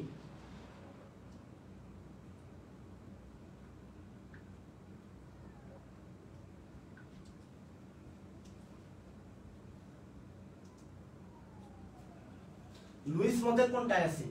যারা ইলেকট্রন গ্রহণ করতে পারে। ভাই দেখ এখানে সালফার ট্রাই অক্সাইড যে আছে, এই সালফার ট্রাই অক্সাইডের সাথে তুমি যদি একটা অক্সিজেনকে যদি যুক্ত করে দাও, অর্থাৎ অক্সিজেন কি এখানে ঋণাত্মক চার্জ যুক্ত, অর্থাৎ এক্সট্রা ইলেকট্রন, এই সালফার যে আছে, সালফারের মধ্যে তোমার অভ্যন্তরীণ ফাঁকা ডি অরবিটাল আছে। এই যে সালফার যে আছে না, এর অভ্যন্তরীণ ফাঁকা ডি অরবিটাল থাকে। এই অভ্যন্তরীণ ফাঁকা ডি অরবিটাল সে এক্সট্রা ইলেকট্রন গ্রহণ করতে পারে এবং সন্নিবেশ বন্ধনের মাধ্যমে SO4 2- গঠন করে। এই যে SO4 2- যে সন্নিবেশ বন্ধনের মাধ্যমে গঠন করলো, এক্সট্রা ইলেকট্রনের কোথায় স্থান দেয়? এই ফাঁকা ডি অরবিটালে। দ্যাট মিন্স সে কি লুইস অ্যাসিড। যদি বলি BF3, আগেই ব্যাখ্যা করছি, BF3 কি অভ্যন্তরীণ পি অরবিটাল যে আছে ফাঁকা, 2p অরবিটাল আছে, 2p অরবিটালে ইলেকট্রনের জায়গা দিতে পারে, তার মানে এও লুইস অ্যাসিড। H+ যে আছে, এখন H+ কিভাবে লুইস অ্যাসিড? H+ দেখো এইখানে হাইড্রোজেন যে আছে, এই হাইড্রোজেন আয়নের এইখানে কি এই হাইড্রোজেন আয়নটা যা আছে, এই হাইড্রোজেন আয়ন কি একটা প্রোটন হিসেবে কাজ করতেছে। সে কি করতে পারে? সেই ইলেকট্রনের গ্রহণ করতে পারে, অর্থাৎ OH- যখন আসবে তার কাছে, OH- যখন তার কাছে আসবে, তার মানে সে OH- কে কি করতে পারবে? গ্রহণ করতে পারবে। OH- কি যুক্ত? ইলেকট্রন যুক্ত, অর্থাৎ ইলেকট্রন যুক্ত। দ্যাট মিন্স সে কি করতে পারবে? H+ যা আছে এর কি এই H+ এর কক্ষপথ কি ফাঁকা, অর্থাৎ সে OH- রে এই কক্ষপথে বা তার 1s কক্ষপথ যেটা আছে, এই 1s কক্ষপথে এক্সট্রা ইলেকট্রনকে জায়গা দিতে পারবে, সেই ইলেকট্রনকে গ্রহণ করতে পারবে, তার মানে সেও অ্যাসিডের ন্যায় আচরণ করবে। অর্থাৎ আনসার কোনটা বলো তো? আনসার হচ্ছে সবগুলো, ঠিক আছে। আনসার কোনটা? আনসার হচ্ছে সবগুলো। আশা করি তোমরা ক্লিয়ার, ঠিক আছে। যত বেশি প্রশ্ন ব্যাংক সলভ করবা তত বেশি ক্লিয়ার হবে এই টপিকগুলা। আশা করি ক্লিয়ার। লুইস অ্যাসিড কিভাবে তোমরা চিনবা, ঠিক আছে। কারো কোনো প্রবলেম আছে আর এই টপিকে? আশা করি থাকার কথা না। আচ্ছা, কোনটি অ্যাসিড হিসেবে কাজ করে? FeCl3SF6 HCF2 CaF2। কে হচ্ছে তোমার অ্যাসিড হিসেবে নরমালি কাজ করবে এখানে, কে অ্যাসিড হিসেবে কাজ করবে এখানে। দেখো এখানে তুমি যদি যাও, এইখানে FeCl3 যেটা আছে, এই FeCl3 তোমার কি করবে বলো তো? ইলেকট্রন গ্রহণে সক্ষম। জেনন ডাইফ্লোরাইড, ক্যালসিয়াম ফ্লোরাইড এবং সালফার ফ্লোরাইড, এরা দেখবা তোমার কি করতে পারবে? এরা তোমার আর ফাঁকা ইলেকট্রন মানে এরা হচ্ছে এক্সট্রা ইলেকট্রন গ্রহণ করার ক্যাপাবিলিটি এদের আর নাই, ঠিক আছে। এরা গ্রহণ করতে পারবে না। এদের যৌগের বিন্যাসটাই হচ্ছে অনেকটা ওই রকম। বাট এই যে ফেরিক ক্লোরাইড যেটা আছে না FeCl3, এই FeCl3 তে যদি লক্ষ্য করো এই ফেরাসের অভ্যন্তরীণ ফাঁকা 3d অরবিটাল আছে। এই ফাঁকা 3d অরবিটাল কয়েকটা অরবিটাল ফাঁকা থাকবে।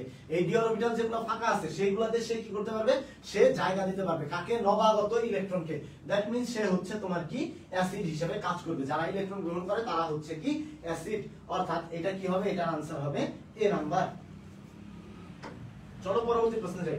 কোনটি দ্বিক্ষারকীয় অ্যাসিড? আচ্ছা দ্বিক্ষারকীয় অ্যাসিড কোনটা?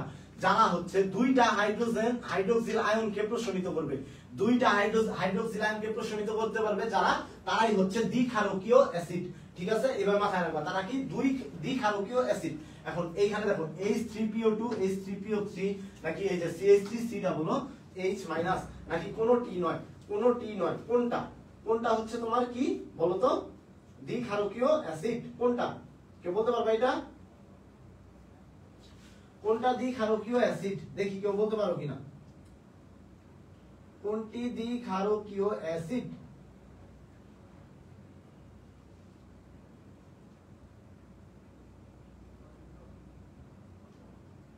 এটা কেউ বলতে পারবো? দেখি কমেন্টে জানাও।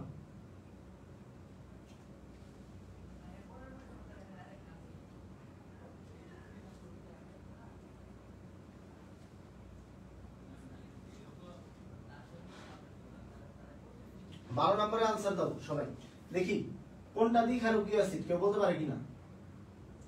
12 সি H3PO2 না H3PO3 কোনটা? আচ্ছা তোমাদেরকে বলি দ্বিক্ষারকীয় অ্যাসিড কোনটা?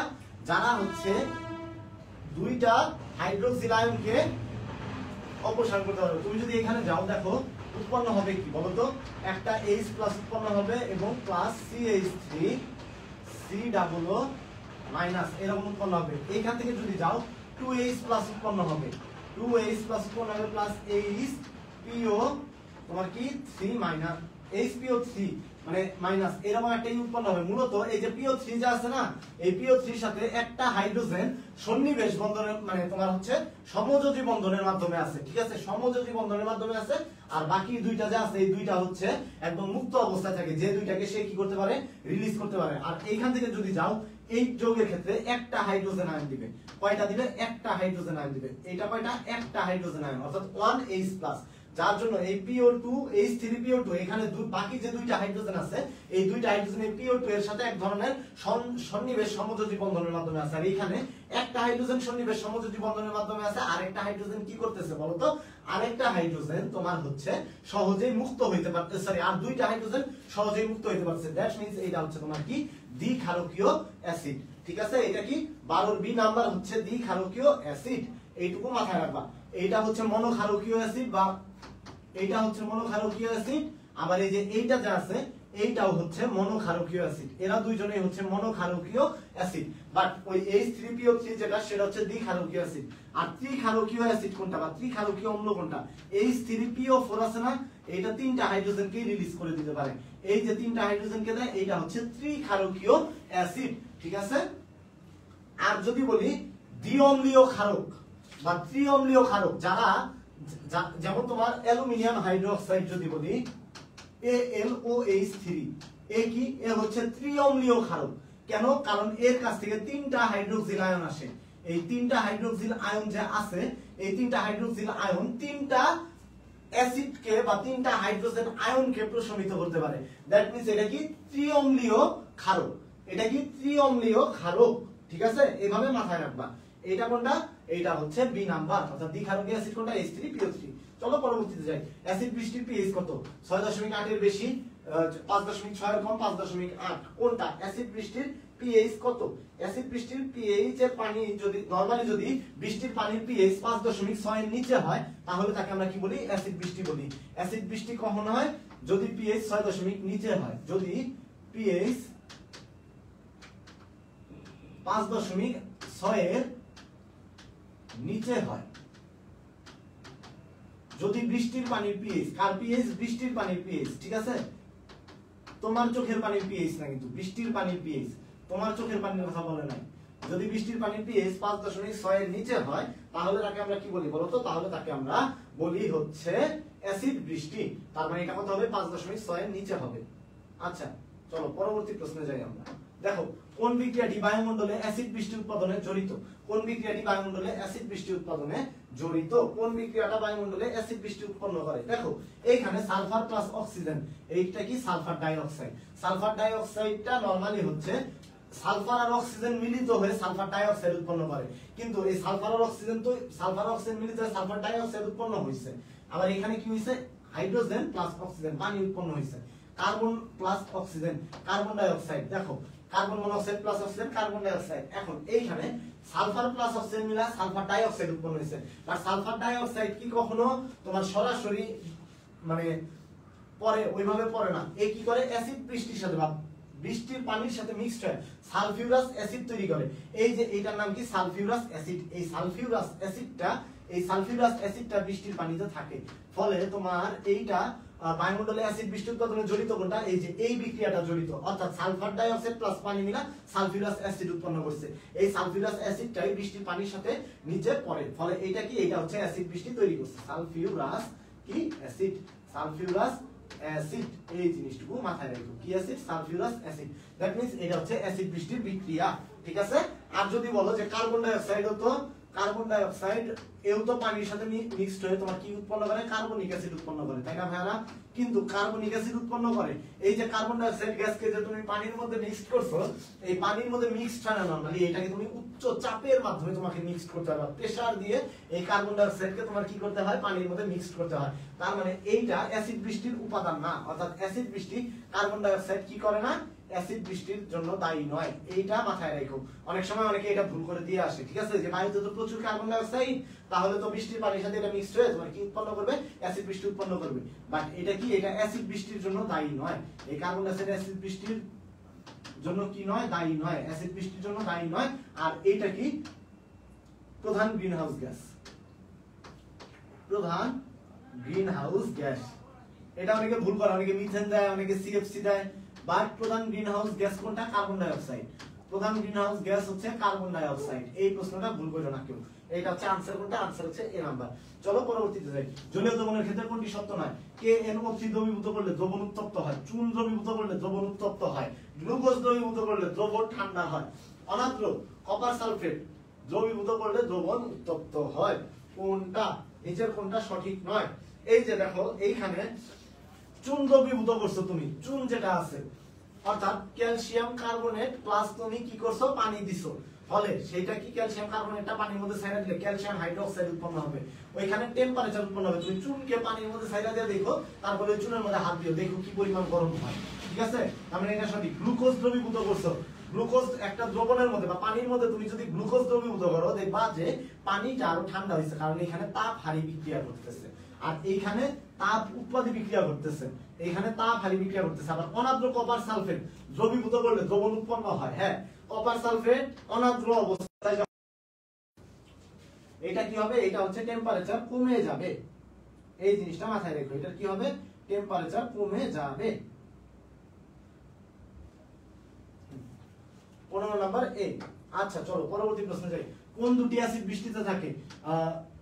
Nitric acid, sulphuric acid. Sulphuric acid যদি বৃষ্টিতে থাকে বাঁচতে পারবা? জীবনেও পারবা না। অনেক সালফিউরিক অ্যাসিড কিন্তু অনেক ভয়ঙ্কর একটা অ্যাসিড, ঠিক আছে? তার মানে কোনটা অ্যাসিড বৃষ্টিতে থাকে? দেখো তো ভাইরা, তোমরা বলতে পারবা কোনটা অ্যাসিড বৃষ্টিতে থাকে? কোনটা থাকে বলো সবাই, দেখি কে বলতে পারে এটা।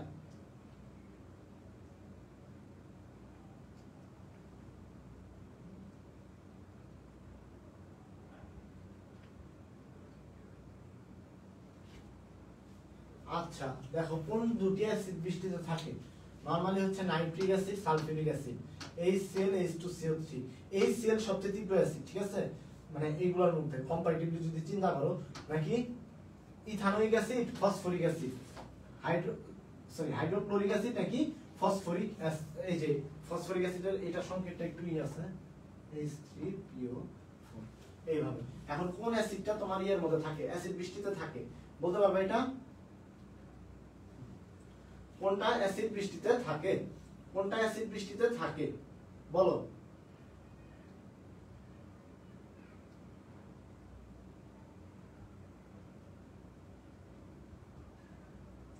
কোনটা অ্যাসিড বৃষ্টিতে থাকে? দেখি কে বলতে পারো এটা?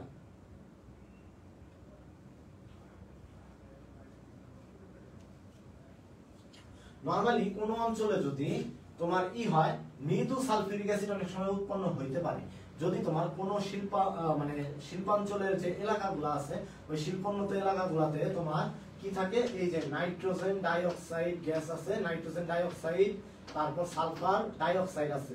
এই যে সালফার ডাইঅক্সাইড অনেক সময় তোমার কি উৎপন্ন হয়, বায়ুর অক্সিজেন দ্বারা জারিত হয়ে তোমার কি এই সালফার ডাইঅক্সাইড উৎপন্ন করে। এই যে সালফার ডাইঅক্সাইড অনেক সময় বায়ু মানে গ্যাসের মধ্যে বা বায়ুতে থাকে। যদি বায়ুতে থাকে তাহলে তোমার sulphur dioxide plus nitrogen dioxide এরা জলীয় বাষ্পের সাথে বা বৃষ্টির পানির সাথে মিক্সড হয়ে তোমার সালফিউরিক অ্যাসিড বা নাইট্রিক অ্যাসিড উৎপন্ন করে। ঠিক আছে, তার মানে আনসার কোনটা? এ নাম্বার। আচ্ছা, দাগায় যেহেতু দিছি, তোমার যদি আনসার করতে মন না চায় তুমি দাগাইও না বা তুমি আনসার দিও না, তুমি চুপ থাকো, সমস্যা নাই। আমি তো তোমার বলতে বলিনি, তাই না? দেখো, শিল্পোন্নত নগরের বৃষ্টির পানিতে কোন অম্লটি উপস্থিত থাকতে পারে না? নাইট্রিক অ্যাসিড, তারপরে এটা হচ্ছে তোমার সোডিয়াম বাইসালফেট, সরি এই যৌগটার নাম হচ্ছে তোমার,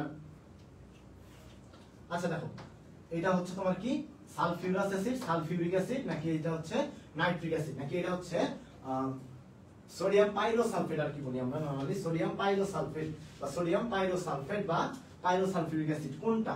পাইরোসালফিউরাস অ্যাসিড আর কি। এখন এটা কোনটা হবে আনসার বলো তো? আনসার হচ্ছে বি নাম্বারটা। এইটা তোমার অ্যাসিড বৃষ্টির পানিতে কখনো থাকে না। নাইট্রিক অ্যাসিড থাকে, সালফিউরাসও থাকে, সালফিউরিকও থাকে। থাকে না কোনটা? তোমার এই বি নাম্বার যেটা আছে সেই বি নাম্বারটা। ঠিক আছে, এটা মাথায় রেখো। অর্থাৎ বি নাম্বারটা কি করবে না? থাকবে না। চলো পরবর্তী প্রশ্নে চলে যাই।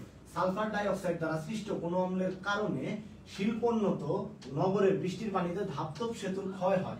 অর্থাৎ কোন অম্লের কারণে, সালফার ডাই অক্সাইড দ্বারা সৃষ্ট কোন অম্লের কারণে শিল্পোন্নত নগরের বৃষ্টির পানিতে ধাতব সেতুর ক্ষয় হয়?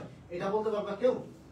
দেখো, নরমালি যদি বলি সালফার ডাই অক্সাইড যেটা আছে, সালফার ডাই অক্সাইড যদি জারিত না হয়, বায়ুতে যে অক্সিজেন আছে ওইটা দ্বারা জারিত হইল না, তাহলে সে কি করবে? সালফার ডাই অক্সাইড রূপে থাকে। জারিত হইলে সে সালফিউরিক অ্যাসিড উৎপন্ন করবে। অর্থাৎ জারিত হইলে বায়ুর অক্সিজেন দ্বারা যদি জারিত হয় তাহলে সে সালফার ট্রাই অক্সাইড উৎপন্ন করবে। সালফার ট্রাই অক্সাইড তোমার পানির সাথে মিলিত হয়ে সালফিউরিক অ্যাসিড উৎপন্ন করবে। ঠিক আছে, সালফিউরিক অ্যাসিড উৎপন্ন করছে, কিন্তু এইখানে কিন্তু আমার বলে নাই যে সালফার ট্রাই অক্সাইড দ্বারা জারিত হয়েছে। এখানে কি বলছে আমার? সালফার ডাই অক্সাইড। তার মানে সালফার ডাই অক্সাইড যদি পানির সাথে জড়িত হয় বা পানির সাথে মিলিত হয়, কি উৎপন্ন হবে? সালফিউরাস অ্যাসিড উৎপন্ন করবে। কি উৎপন্ন করবে? সালফিউরাস অ্যাসিড উৎপন্ন করবে। তার মানে কোনটা দ্বারা তোমার এই যে বৃষ্টির পানিতে ধাতব সেতুর ক্ষয় হয়, কোনটা দ্বারা বলো তো?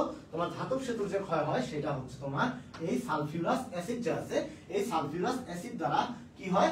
ধাতব সেতুর ক্ষয় হয়। এই জিনিসটুকু মাথায় রাখো। চলো পরবর্তী প্রশ্নে যাই। আচ্ছা, কোনটির উপস্থিতির কারণে পানির অস্থায়ী ক্ষরতা হয়? কোনটির উপস্থিতিতে পানির অস্থায়ী ক্ষরতা হয়? এই জিনিস থেকে কিন্তু প্রশ্ন আসতে পারে যে অস্থায়ী ক্ষরতা যে আছে, এই অস্থায়ী ক্ষরতা থেকে কিন্তু অনেক সময় প্রশ্ন আসতে পারে যে কোনটির উপস্থিতির কারণে পানিতে অস্থায়ী ক্ষরতার সৃষ্টি হয়। দেখি এটা কি আনসার করতে পারে। আচ্ছা, তোমাদের বলি ক্যালসিয়াম, ম্যাগনেসিয়াম, অ্যালুমিনিয়াম আর ফেরাস, এই যে এইগুলা যা আছে এইগুলার লবণ। ঠিক আছে, এইগুলার কি বলতো? এইগুলার যদি ফেরাসের যদি হচ্ছে লবণ, কি ধরনের লবণ বলতো? বাইকার্বনেট লবণ থাকে।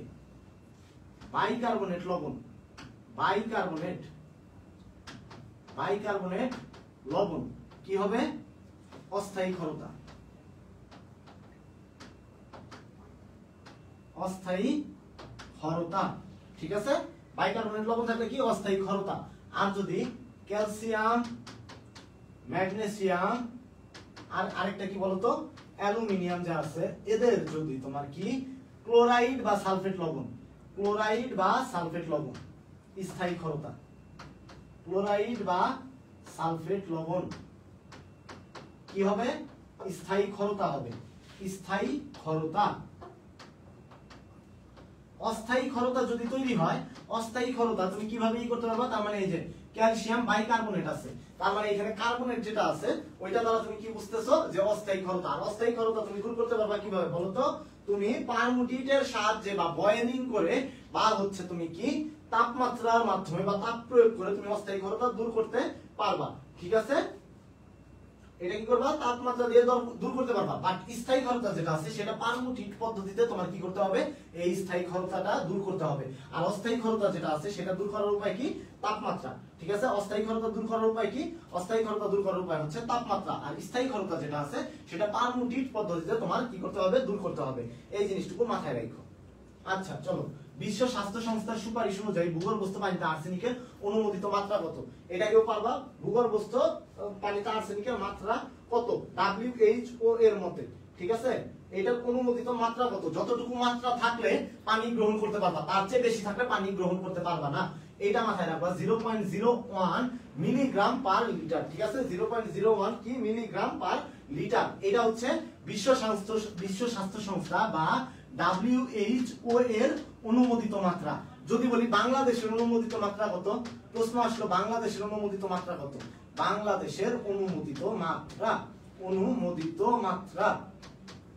বাংলাদেশের অনুমোদিত মাত্রা এটা কত? বাংলাদেশের অনুমোদিত মাত্রা হচ্ছে 0.05 মিলিগ্রাম পার লিটার, ঠিক আছে? 0.05 মিলিগ্রাম পার লিটার। যদি প্রশ্ন আসে বাংলাদেশের অনুমোদিত মাত্রা কত? 0.05 মিলিগ্রাম পার লিটার। আর এটা হচ্ছে বিশ্ব স্বাস্থ্য সংস্থা অনুযায়ী, ঠিক আছে? হ্যাঁ, এ দেখো তোমরা সবাই কিন্তু পারো, ভালোই পারতেছো, তাই না? আচ্ছা দেখো, WHO এর মধ্যে পুকুরের পানিতে জলজ প্রাণীর সহায়ক BOD এর মান কত? এই যে BOD এর যে মান আছে, এই BOD এর মান তোমার নরমালি হচ্ছে জলজ প্রাণীর সহায়ক, জলজ প্রাণীর জন্য সহায়ক BOD এর মান কত?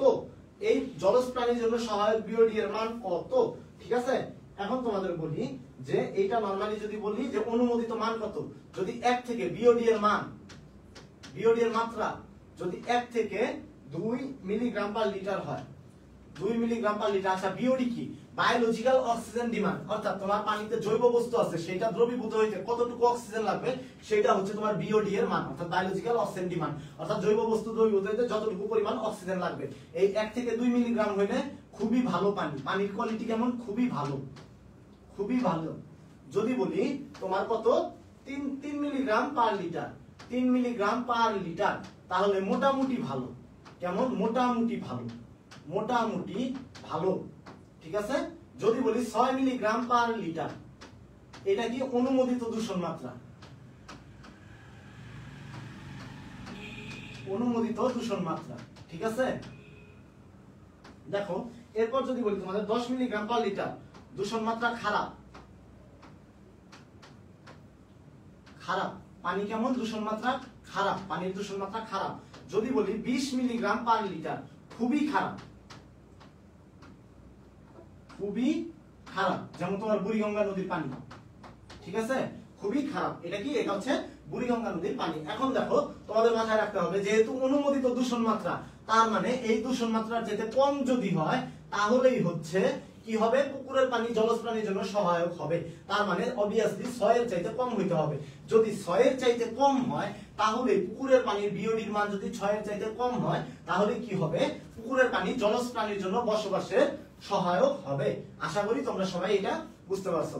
এই যে BOD এর মানগুলো তোমরা মাথায় রাখবা, কিন্তু আসে প্রশ্ন এখান থেকে। প্লাস্টিক শিল্প কারখানায় বজ্র রূপে নির্গত হয় কোনটি? ক্রোমিয়াম, নিকেল, ক্যাডমিয়াম নাকি প্লাম্বাম? প্লাস্টিক শিল্প কারখানায় বজ্র রূপে নির্গত হয় কোনটি? প্লাস্টিক শিল্প কারখানায় নরমালি তোমার বজ্র রূপে নির্গত হয় কোনটা? যদি প্রশ্ন আসে যে প্লাস্টিক শিল্প হতে নির্গত দূষক সমূহ, তোমাদের বলে রাখি এটা মাথায় রাখবা, ক্যাডমিয়াম, তারপর তোমার কি H2S বা হাইড্রোজেন সালফাইড গ্যাস, আরেকটা হচ্ছে সালফার ডাই অক্সাইড। এই তিনটা হচ্ছে প্লাস্টিক শিল্প কারখানা হতে নির্গত বজ্র। কোথা থেকে? প্লাস্টিক শিল্প কারখানা থেকে নির্গত বজ্র। তার মানে এইখানে কি আছে আনসার? ক্যাডমিয়াম আছে। তার মানে এটা আনসার হবে ক্যাডমিয়াম, ঠিক আছে? এটার আনসার কি হবে? ক্যাডমিয়াম। হাসিবুল ভুল হইছে, প্লাম্বাম না। প্লাম্বাম কিন্তু তোমার থেকে না, প্লাস্টিক শিল্প থেকে নির্গত হয় না, ঠিক আছে? প্লাম্বাম কোথা থেকে নির্গত হয় না? প্লাস্টিক শিল্প থেকে নির্গত হয় না। প্লাস্টিক শিল্প থেকে নির্গত হয় ক্যাডমিয়াম, হাইড্রোজেন সালফাইড, আর কোনটা? সালফার ডাই অক্সাইড। আচ্ছা পরের প্রশ্নে যাই। অম্লীয় মাটিতে আর্সেনিক আয়ন কি রূপে বিদ্যমান থাকে? অম্লীয় মাটিতে আর্সেনিক আয়ন যেটা আছে এটা কি রূপে বিদ্যমান থাকে? আচ্ছা অম্লীয় মাটি যেটা মাথায় রাখবা, অম্লীয়তে এইভাবে বিদ্যমান থাকে। অম্লীয় মাটিতে আর্সেনিক আয়ন, অম্লীয় মাটি আর্সেনিক আয়ন কেমন H2AsO4 তোমার কি মাইনাস এই রূপে অম্লীয় মাটিতে থাকে, ঠিক আছে। আর যদি প্রশ্ন আসে ক্ষারীয় মাটিতে কিভাবে থাকে, ক্ষারীয় মাটিতে এই ক্ষারীয় মাটিতে তোমার আর্সেনিক আয়ন কিভাবে থাকে বলো তো, HAsO4 2 মাইনাস HAsO4 2 মাইনাস এইটা হচ্ছে তোমার কি ক্ষারীয় মাটিতে, এটা হচ্ছে ক্ষারীয় মাটিতে। আর প্রথম যেটা অপশনে আছে এটা হচ্ছে অম্লীয় মাটিতে, ঠিক আছে। ও আচ্ছা আগেরটা কি বলছো, ঠিক আছে সমস্যা নাই। H2AsO4 মাইনাস এটা হচ্ছে অম্লীয় মাটিতে, আর HAsO4 2 মাইনাস এটা হচ্ছে ক্ষারীয় মাটিতে। চলো পরবর্তী প্রশ্নে যাই। পানি 4.4 ও ইথানল 95.6 এর সমস্ফুটন দ্রবণের স্ফুটনাঙ্ক কত? আচ্ছা এটা হচ্ছে নিম্ন স্ফুটনাঙ্কের সমস্ফুটন মিশ্রণ, ঠিক আছে। এটা প্রথম অধ্যায়ে মানে তোমার বায়োলজি যা আছে তোমার দ্বিতীয় অধ্যায়ের সাথে রিলেটেড, ঠিক আছে। সরি বায়োলজি বলতেছি, কেমিস্ট্রি তোমার গুণগত রসায়ন যে আছে ওইটার সাথে রিলেটেড। ওইখানে দেখবা সমস্ফুটন পাতন আছে না, সমস্ফুটন পাতন নিম্ন স্ফুটনাঙ্কের সমস্ফুটন মিশ্রণ বা উচ্চ স্ফুটনাঙ্কের। তো এইখানে যেটা হয় তোমার নরমালি পানি যে আছে পানির স্ফুটনাঙ্ক কত 100 ডিগ্রি সেন্টিগ্রেড, ঠিক আছে। আর এই ইথানল যে আছে এর স্ফুটনাঙ্ক হচ্ছে 78.3 ডিগ্রি সেন্টিগ্রেড। এই যে এই ইনফরমেশনটা মাথায় রেখো, ঠিক আছে। এখন এই দুইটাকে যখন তুমি 4.4 আর 95.6% মিক্স করবা তখন এই দুইটাকে একত্রে আমরা কি বলি জানো, এইটাকে বলি রেকটিফাইড স্পিরিট, ঠিক আছে। কি বলি রেকটিফাইড স্পিরিট। এই রেকটিফাইড স্পিরিট প্রশ্ন এইভাবে না এসে আসতে পারে রেকটিফাইড স্পিরিটের স্ফুটনাঙ্ক কত, তোমাদের দুই নামে দিতে পারে। রেকটিফাইড স্পিরিটের স্ফুটনাঙ্ক কত জানো 78.15 ডিগ্রি সেন্টিগ্রেড। অর্থাৎ তোমার এইখানে দেখো দুইটার আলাদা আলাদা যখন স্ফুটনাঙ্ক ছিল ওইটা ছিল 78.3 এটার 100, কিন্তু যখন দুইটাকে মিক্সড করছো তুমি এই অনুপাতে তখন স্ফুটনাঙ্ক হয়ে গেছে কত 78.15। তার মানে স্ফুটনাঙ্ক কমে গেছে, যার জন্য এটার নাম হচ্ছে নিম্ন স্ফুটনাঙ্কের সমস্ফুটন মিশ্রণ, ঠিক আছে। এটা কত হবে, এটা হচ্ছে 78.15, ঠিক আছে। 24 এর কত হবে, 24 এর ডি হবে 78.15 হবে। এই জিনিসটা মাথায় রাখো। আর যদি বলি যে তোমার আরেকটা আছে উচ্চ স্ফুটনাঙ্কের, এটা তো দেখলাম আমরা নিম্ন স্ফুটনাঙ্কের সমস্ফুটন মিশ্রণ। যদি বলি উচ্চ স্ফুটনাঙ্কের সমস্ফুটন মিশ্রণ তাহলে তোমার যেটা হবে সেটা হচ্ছে 31.6 নাইট্রিক অ্যাসিডের পানির হচ্ছে 31.6% কি পানি, আর বাকি কত রইল তোমার 68.4% nitric acid, 68.4% HNO3 nitric acid. এদের যে মিশ্রণ আছে এই মিশ্রণের স্ফুটনাঙ্ক হচ্ছে তোমার একটা মাথায় রাখবা 120.5 ডিগ্রি সেন্টিগ্রেড, 120.5 ডিগ্রি সেন্টিগ্রেড। এইটা মাথায় রাখো। এই দুইটা ইনফরমেশন থেকে আসলে প্রশ্ন আসার চান্স আছে, ঠিক আছে।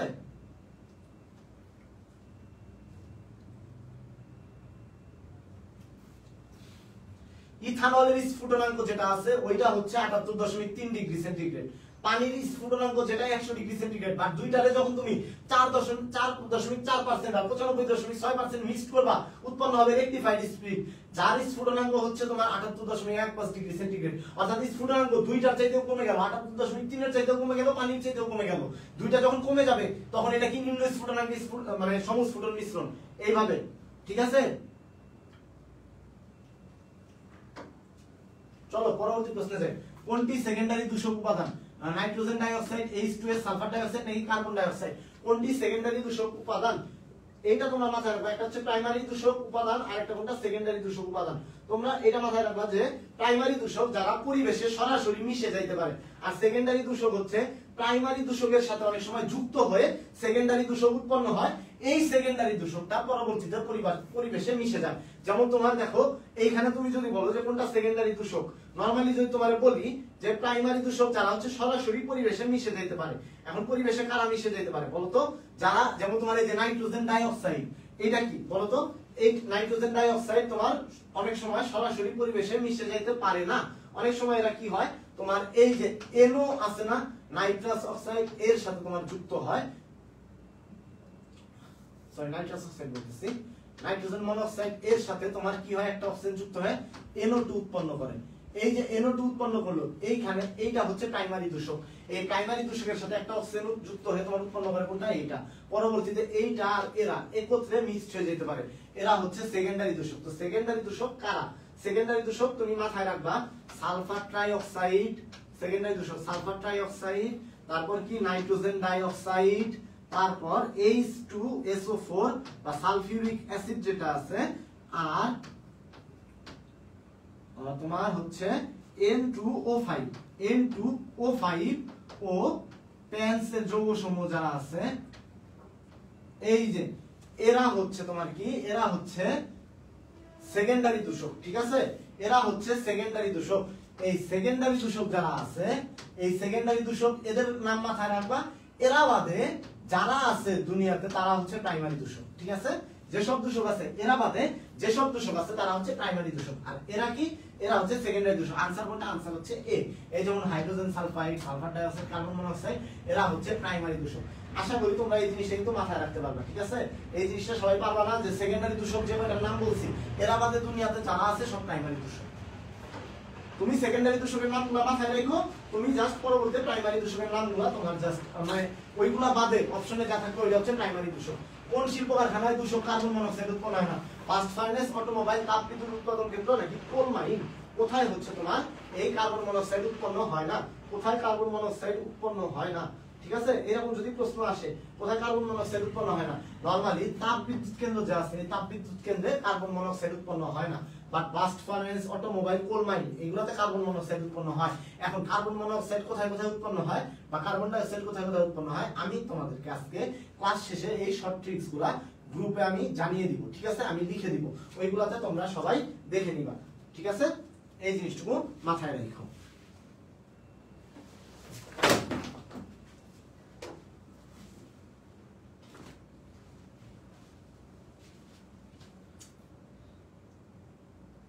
আচ্ছা,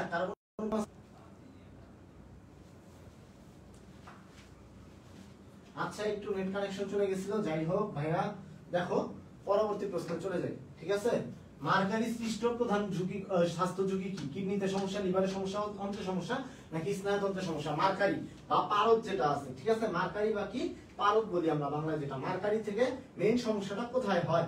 প্রধান স্বাস্থ্য ঝুঁকি কোনটা কোনটা? ঠিক আছে, তোমার মাথায় রাখতে হবে নরমালি হচ্ছে মার্কারি থেকে মানে প্রধান স্বাস্থ্য ঝুঁকি কোনটা?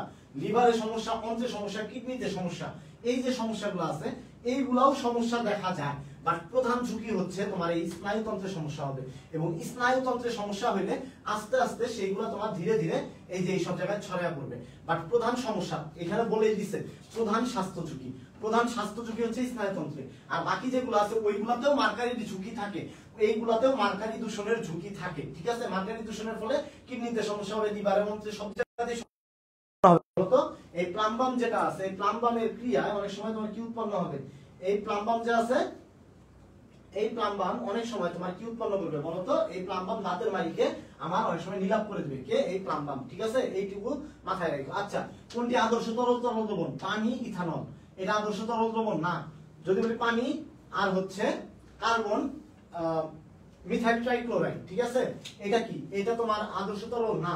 পেন্টেন হেক্সেন না। পানি, কার্বন টেট্রাক্লোরাইড, এইটা আদর্শ তরল দ্রবণ। কেন এটা আদর্শ তরল দ্রবণ? ভাই দেখো, পানি কি ধরনের দ্রবণ? পানি হচ্ছে পোলার যৌগ। ইথানল কি পোলার? না, ইথানল অপোলার। পানি পোলার। এই যে এটা কি পোলার? মিথাইল ট্রাইক্লোরাইড, এটা কি পোলার? না, এটা হচ্ছে তোমার কি মিথাইল ট্রাইক্লোরাইড, যেটা পানি, পানি polar, but methyl trichloride apolar. Pentane এইটা অপোলার, হেক্সেন যেটা এও হচ্ছে অপোলার। তার মানে এটা আদর্শ তরল দ্রবণ না। আর পেন্টেন আর হেক্সেন যেটা আছে, এই পেন্টেন হেক্সেন এরা কিন্তু নরমালি গ্যাসীয় অবস্থায় থাকে। ঠিক আছে, এরা কি থাকে? গ্যাসীয় অবস্থায় থাকে। দ্যাট মিন্স তোমার এটা তরল আদর্শ দ্রবণ না। দুইটা কিন্তু আদর্শ হইতে পারতো, এইটাও অপোলার এইটাও অপোলার, কিন্তু এরা কি?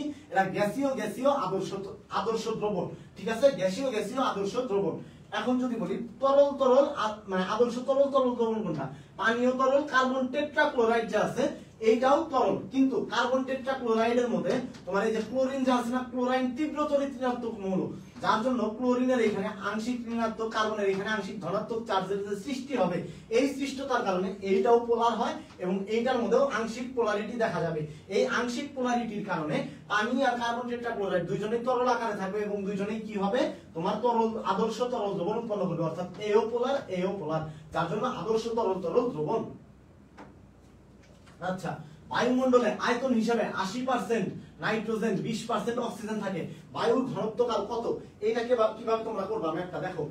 এদের আণবিক ভর তুমি কিভাবে বের করবা বলো তো? 80% যা আছে এদের আণবিক ভর কিভাবে বের করবা? আচ্ছা 80 ডিভাইডেড বাই 100, এটা মাথায় রাখবা। 80 ডিভাইডেড বাই 100 ইনটু নাইট্রোজেনের আণবিক ভর কত? 28। 80 ডিভাইডেড বাই 100 ইনটু 28 কত হইতাছে তোমার? দেখো তো এইখানে 0.8 আসতেছে। 0.8 ইনটু 28 প্লাস এই যে হাইড্রোজেন যে আছে, সরি অক্সিজেন যে আছে, অক্সিজেন কত?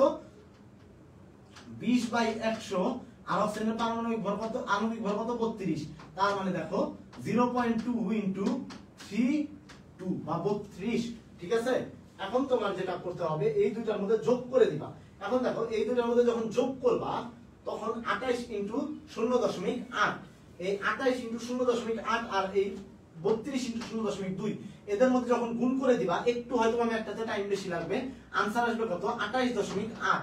এই 28.8 হচ্ছে এদের কি আণবিক ভর, অর্থাৎ বায়ুর আণবিক ভর যেটা আছে, মানে বায়ু যে আছে বায়ুর আণবিক ভর হচ্ছে এত। বায়ুমণ্ডলে যদি এই অবস্থায় থাকে তাহলে আণবিক ভর কত? 28.8 গ্রাম। ঠিক আছে, এবার মাথায় রাখবা এটা হচ্ছে বায়ুর আণবিক ভর। এখন বলছে বায়ুর ঘনত্ব কত? মাথায় রাখবা আণবিক ভর ঘনত্ব মানে আণবিক ভর কারো আণবিক ভর বাষ্প ঘনত্বের দ্বিগুণ, যেহেতু বায়ুর কথা বলছে। আর বায়ুতে কি থাকে? বায়ু কি আকারে থাকে? বাষ্প আকারে থাকে। দেখ তার মানে তুমি কি বুঝবা? আণবিক ভর বাষ্প ঘনত্বের দ্বিগুণ। তার মানে বায়ুর ঘনত্ব কত? তোমার আণবিক ভর যদি তুমি যেটা বের করছো বায়ুর ঘনত্ব আণবিক ভর তুমি কি করছো? বের করছো। বের করার পর এখন ওইটার 2 দ্বারা ভাগ করে দাও। 28.8 ডিভাইডেড বাই কত? 2। তার মানে 14.4 হচ্ছে তোমার কি বাষ্প ঘনত্ব বা বায়ুর ঘনত্ব, অর্থাৎ 14.4 হচ্ছে তোমার আনসার। ঠিক আছে, কত হচ্ছে? 14.4 হচ্ছে তোমার কি আনসার বায়ুমণ্ডলের আয়তন হিসেবে। অর্থাৎ বায়ুমণ্ডলের আয়তন আছে কত? 80% নাইট্রোজেন আছে। এখন নাইট্রোজেনের আণবিক ভর ইনটু নাইট্রোজেনের পরিমাণ, নাইট্রোজেনের পরিমাণ ইনটু আণবিক ভর, এটা যদি তুমি বের করো তাহলে নাইট্রোজেনের কি নাইট্রোজেনের পরিমাণ ইনটু নাইট্রোজেনের আণবিক ভর প্লাস অক্সিজেনের পরিমাণ ইনটু অক্সিজেনের আণবিক ভর, এই টোটালটা বের করলে তোমার বায়ুর আণবিক ভর বের হচ্ছে বা বায়ুর ভর বের হচ্ছে। এই দুইটা যোগ করে দিবা, তার মানে বায়ুর ভর বের হচ্ছে। বায়ুর ভর বের করে তারপর তুমি কি করবা? বায়ুর ঘনত্ব করবা। বায়ুর ঘনত্ব কি করবা? আণবিক ভর বাষ্প ঘনত্বের দ্বিগুণ, অর্থাৎ বায়ুর ভর বায়ুর বাষ্প ঘনত্বের দ্বিগুণ হবে। তার মানে বাষ্প ঘনত্ব কত? তার অর্ধেক। আণবিক ভর যদি 28.8 হয় বাষ্প ঘনত্ব হবে 14.4। ঠিক আছে, এভাবে মাথায় রাখবা। আচ্ছা এখন দেখো 27 ডিগ্রি সেন্টিগ্রেড তাপমাত্রা একটি গ্যাস সিলিন্ডারে 5 লিটার গ্যাস আছে। স্থির চাপে ওই গ্যাস সিলিন্ডারের তাপমাত্রা 30 ডিগ্রি সেন্টিগ্রেড করা হলে ওই গ্যাস সিলিন্ডার থেকে কত আয়তন গ্যাস বের হয়ে যাবে, তাই না প্রশ্নটা? এখন দেখো এই প্রশ্ন অনেকের কাছে অনেকটুকু ক্রিটিক্যাল লাগতে পারে তোমাদের কাছে। ঠিক আছে, তো এটা মাথায় রাখবা। দেখো স্থির চাপে বলছে, স্থির চাপ তার মানে কি? চার্লসের সূত্র, অর্থাৎ এইখানে তোমার কি হয়েছে? ভি সমানুপাতিক টি। ভি সমানুপাতিক তোমার কি? টি। তার মানে তুমি এইখান থেকে সূত্র আসতে পারো v1 বাই t1 সমান v2 বাই t2, এই সূত্র আনতে পারো। এই সূত্র আসলে কত হবে? v1 কত আছে দেখো তো, এইটা তোমার কেলভিনে রূপান্তর করে নিতে হবে। এটা কেলভিনে রূপান্তর করে নিলে 273 যোগ 27 তার মানে 300 কেলভিন। তোমার কাছে আছে কত? 300 কেলভিন। এখন যদি তুমি বলো 5 লিটার আছে আর এখানে তাপমাত্রা কত? 30 ডিগ্রি সেন্টিগ্রেড করা হয়েছে, তার মানে তোমার কি 303 কেলভিন। ঠিক আছে, কত? 303 কেলভিন। এই যে এই জিনিসগুলা একটু মাথায় রাখবা। এটা কত? 303 কেলভিন। এখন দেখো v1 বাই t1, v1 এর মান কত? v1 এর মান বলছে 5 লিটার আর কত বলছে? 300 ডিভাইডেড বাই 300 সমান v2 এর মান কত? v2 এর মান হচ্ছে তুমি জানো না, অর্থাৎ v2 এর মান তুমি জানো না, বাকি রইল কত? 303। এখন v2 এর মান যদি বের করতে যাই v2 সমান কত হবে? 300 into 303 sorry 5 into 303, 5 into 303 divided by কত? 300। দেখো 5 এটা কত? 6 দ্বারা কাটা গেল। এখন 6 দ্বারা যদি কাটা যায় 6 ইনটু 300, দেখো 6 ভাগ তুমি 300 করলা, এইভাবে 6 ভাগ 303 করলা। তুমি সহজেই মাথায় রাখতে পারবা যে 6 দ্বারা সরি 6 বলতেছি 60, এখানে 60 দ্বারা কতবার গেছে? 5 বার গেছে, তাই না? 60 দ্বারা কতবার গেছে? 5 বার গেছে। 60 দ্বারা যদি 5 বার যায় তাহলে কত হচ্ছে? 300 হচ্ছে। 300 হইলে এখানে কত আসতেছে? 3 আসতেছে। 3 আসে, একটা দশমিক দিলা, শূন্য আনলা। ঠিক আছে, তারপরে একটা শূন্য দিয়ে আরেকটা শূন্য আনলা, তার মানে 5.05। এখন 5.05 এইটা যে হইলো, এইটা বের করার পরে অনেকে খুশি মনে এইটা দাগায় ফেলাবে, কিন্তু যারা এইটা দাগাবে তারা পুরা ধরা খাবে। কেন? কারণ বলছে সিলিন্ডার থেকে কত আয়তন গ্যাস বের হয়ে গেল। দেখো সিলিন্ডার থেকে কত আয়তনের গ্যাস বের হয়ে যাবে, কত আয়তনের গ্যাস বের হয়ে যাবে? তোমার ছিল 5 লিটার, আয়তন হয়ে গেছে 5.05 লিটার, আয়তন হয়ে গেছে কত? 5.05 লিটার। তার মানে এক্সট্রা যে গ্যাস আছে, এক্সট্রা গ্যাসটা বের হয়ে যাবে। কারণ ওই আয়তনের পাত্র যে আছে, আয়তনের পাত্রে তোমার কি হইতে পারে বলো তো? ওই আয়তনের পাত্রে যদি তোমার 5 লিটারেরই পাত্র থাকে, 5 লিটারের পাত্রে কতটুকু তোমার গ্যাস ধারণ করতে পারবে? 5 লিটারের পাত্র 5 লিটার গ্যাস ধারণ করতে পারবে। তার মানে কতটুকু গ্যাস বের হয়ে যাবে? তোমার এই যে 5.05 বিয়োগ 5 লিটার, 5.00 লিটার, তার মানে 0.05 লিটার গ্যাস বের হয়ে যাবে। তার মানে आंसर কত? आंसर হচ্ছে এ নাম্বার, অর্থাৎ 0.05 লিটার বের হয়ে যাবে। দেখছো এই যে জুয়েল রানা প্রথমেই ভুল করে ফেলছো, এই জন্যই বলছিলাম যে প্রশ্ন বুঝতে হবে, ঠিক আছে? কতটুকু গ্যাস বের হয়ে যাবে প্রশ্নই আছে, কত আয়তন গ্যাস বের হয়ে যাবে। 30 ডিগ্রি করা হলে সিলিন্ডার থেকে, কারণ সিলিন্ডারের আয়তন কিন্তু তুমি চেঞ্জ করতে পারবে না। সিলিন্ডারের আয়তন কখনো চেঞ্জ হবে না, সিলিন্ডারের আয়তন তো অবভিয়াসলি থাকবে, তোমার 5 লিটারই থাকবে, তাই না? সিলিন্ডারের আয়তন 5 লিটারই থাকবে। সিলিন্ডারের আয়তন যেহেতু চেঞ্জ হবে না, তার মানে কি হবে? গ্যাস একটু হলেও বের হয়ে যাবে। অর্থাৎ গ্যাস কতটুকু বের হবে? তোমার 0.05 পরিমাণ বা 0.05 লিটার গ্যাস বের হয়ে যাবে। চলো পরবর্তী প্রশ্নে চলে যাই। স্থির চাপে নির্দিষ্ট ভরের M2 গ্যাস 27 ডিগ্রি সেন্টিগ্রেড তাপমাত্রায় 906 ml আয়তন দখল করে। তাপমাত্রা কত হলে গ্যাসের আয়তন 500 ml হবে?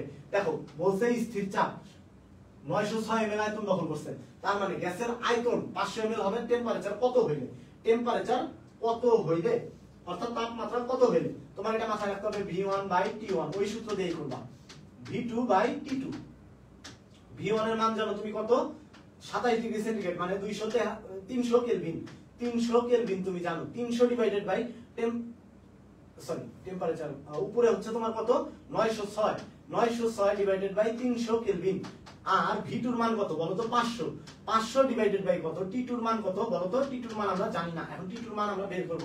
T2 এর মান বের করতে হলে তোমার কি করতে হবে? T2 সমান 500 ইনটু তোমার কি করবা বলো তো? 500 ইনটু 300 ডিভাইডেড বাই তোমার কি 906, এরকম করে করতে হবে। এখন এই 906 যে আছে, এই 906 কে তুমি 900 রূপে কল্পনা করো যেন তোমার ক্যালকুলেশন সহজ হয়, কারণ তোমার কিন্তু এখানে ক্যালকুলেটর দিবে না। তো তুমি যদি এই 906 কে তুমি যদি 900 ধরে নাও, 500 ইনটু 300 ডিভাইডেড বাই তুমি 900 এইটুকু যদি ধরে নাও, একটু চেঞ্জ আনছো জাস্ট 300 ডিভাইডেড বাই 3, আর 3 দিয়া যদি 500 কে ভাগ করো, आंसर আসছে 166 সামথিং, 166.66 এরকম আসে आंसर, তাই না? এখন 166.66 মানে কত? মানে হচ্ছে যদি তুমি সাথে এই 906 দ্বারা ভাগ করতা, তার মানে এটার মান আসতো, ধরো তুমি 166 থেকে আরেকটু কম, তার মানে আসতো কত? 165 আসতো। এখন এই যে 900 ধরে করছো, তোমার ক্যালকুলেশনের সুবিধা হয়েছে। এখন দেখো তুমি যদি এই অল্প একটু মান চেঞ্জের জন্য অল্প একটু মানই চেঞ্জ হয়েছে, এখন তোমার যদি বলে এইটারে কেলভিনের এইটারে সেন্টিগ্রেডে রূপান্তরিত করো, এখানে সেলসিয়াস এককে আছে, এটা আসছে কি? এটা হচ্ছে কেলভিনে আসছে, তাই না? এটা হচ্ছে কেলভিনে আসছে। এখন আমরা ধরে নিলাম কত? 166.66, যদি 6 আর আমরা এক্সট্রা করতাম, 6 যদি 906 দ্বারা যদি ভাগ করতাম, তাহলে আসতো आंसर 165। তার মানে 273 বিয়োগ 165। এখন তোমার টেম্পারেচার ডিগ্রি বের করতে পারবা। এখানে দেখো 73 বিয়োগ 65 108 ডিগ্রি সেলসিয়াস। এখন 108 কিন্তু আমার অপশনে নাই, তার মানে এইটা কত? 108 না, মূলত এটা হচ্ছে কেলভিন থেকে বিয়োগ দেই আমরা। 165 বিয়োগ 273 কেলভিন বিয়োগ দিলে ডিগ্রি সেলসিয়াস, তার মানে কত হইলো? তার মানে মাইনাস 108 ডিগ্রি সেলসিয়াস। কিন্তু অপশনে 108 নাই, 108 এর কাছাকাছি কোনটা আছে ভাইয়া? দেখো তো 107.44, এখানে আছে 107.44, কিন্তু এটা আছে প্লাস, কিন্তু आंसर কি প্লাস হবে? না, आंसर কি হবে? आंसर হবে মাইনাসের, কারণ এইখানে দেখো নতুন টেম্পারেচার এত আসছে, এত কেলভিন আসছে। এখন এই কেলভিন থেকে যদি তুমি 273 কেলভিন বাদ দাও, তাহলে তোমার ডিগ্রি সেলসিয়াস আসে কত ডিগ্রি? -108 ডিগ্রি। -108 এর কাছাকাছি কোনটা? -107। आंसर কোনটা? आंसर হচ্ছে তোমার ডি নাম্বার, ঠিক আছে? এইভাবে তোমরা বের করবা। এই যে দেখো ক্যালকুলেশন কতটা ইজি হয়ে গেছে তোমাদের জন্য, যদি 900 ধরে করো, এইভাবে করতে হবে। আচ্ছা, একটি গ্যাসের তাপমাত্রা 17 ডিগ্রি হতে বাড়ানো হলো, ফলে গ্যাসের চাপ অপরিবর্তিত রয়ে গেল, কিন্তু গ্যাসের আয়তন দ্বিগুণ হয়ে গেল। তাপমাত্রা কত বাড়ানো হলো? গ্যাসের আয়তন কত হয়েছে? আয়তন হচ্ছে দ্বিগুণ হয়ে গেছে, তাই না? তার মানে V2 সমান কত? 2V1। এখন দেখো গ্যাসের তাপমাত্রা 17 ডিগ্রি হতে সেন্টিগ্রেড হতে বাড়ানো হলো, তার মানে এইখানে কি বলছে? একটি গ্যাসের তাপমাত্রা বাড়াইছে, আর গ্যাসের চাপ অপরিবর্তিত, চাপ স্থির। তার মানে সূত্র কি হবে? V1/T1 সমান V2 বাই কত? V2/T2। এখন দেখো V1 এর মান কত? V1 এর মান তুমি জানো হচ্ছে V1 সমান V1 ই ধরবা। T1 কত? T1 হচ্ছে 290 কেলভিন, কারণ 17 ডিগ্রি সেন্টিগ্রেড বলছে। এরপর যদি বলি V2, V2 এর পরিবর্তে কত লিখব? 2V1, কারণ গ্যাসের আয়তন দ্বিগুণ হয়েছে। তাহলে তাপমাত্রা কত বাড়ানো হয়েছে এটা আমরা বের করব এখন। তাপমাত্রা T2 সমান কত? T2 সমান দেখো এইখানে 290 into 2 into V1 divided by V1, তার মানে V1 কাটা, তার মানে কি রইল বাকি? 290 ইনটু 2 কত হচ্ছে?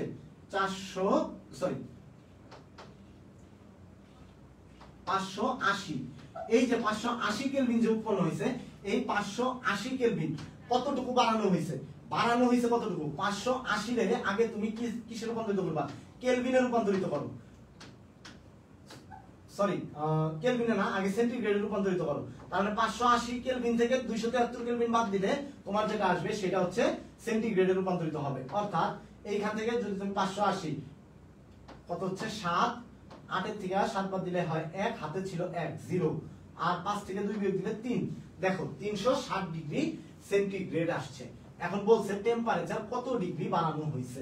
ছিল কত? 17 ডিগ্রি সেন্টিগ্রেড। দেখো এইখানে 360 ডিগ্রি সেন্টিগ্রেড হয়েছে, পরিবর্তিত তাপমাত্রা হয়েছে কত? 360 ডিগ্রি সেন্টিগ্রেড। আদি তাপমাত্রা ছিল কত? 17 ডিগ্রি সেন্টিগ্রেড।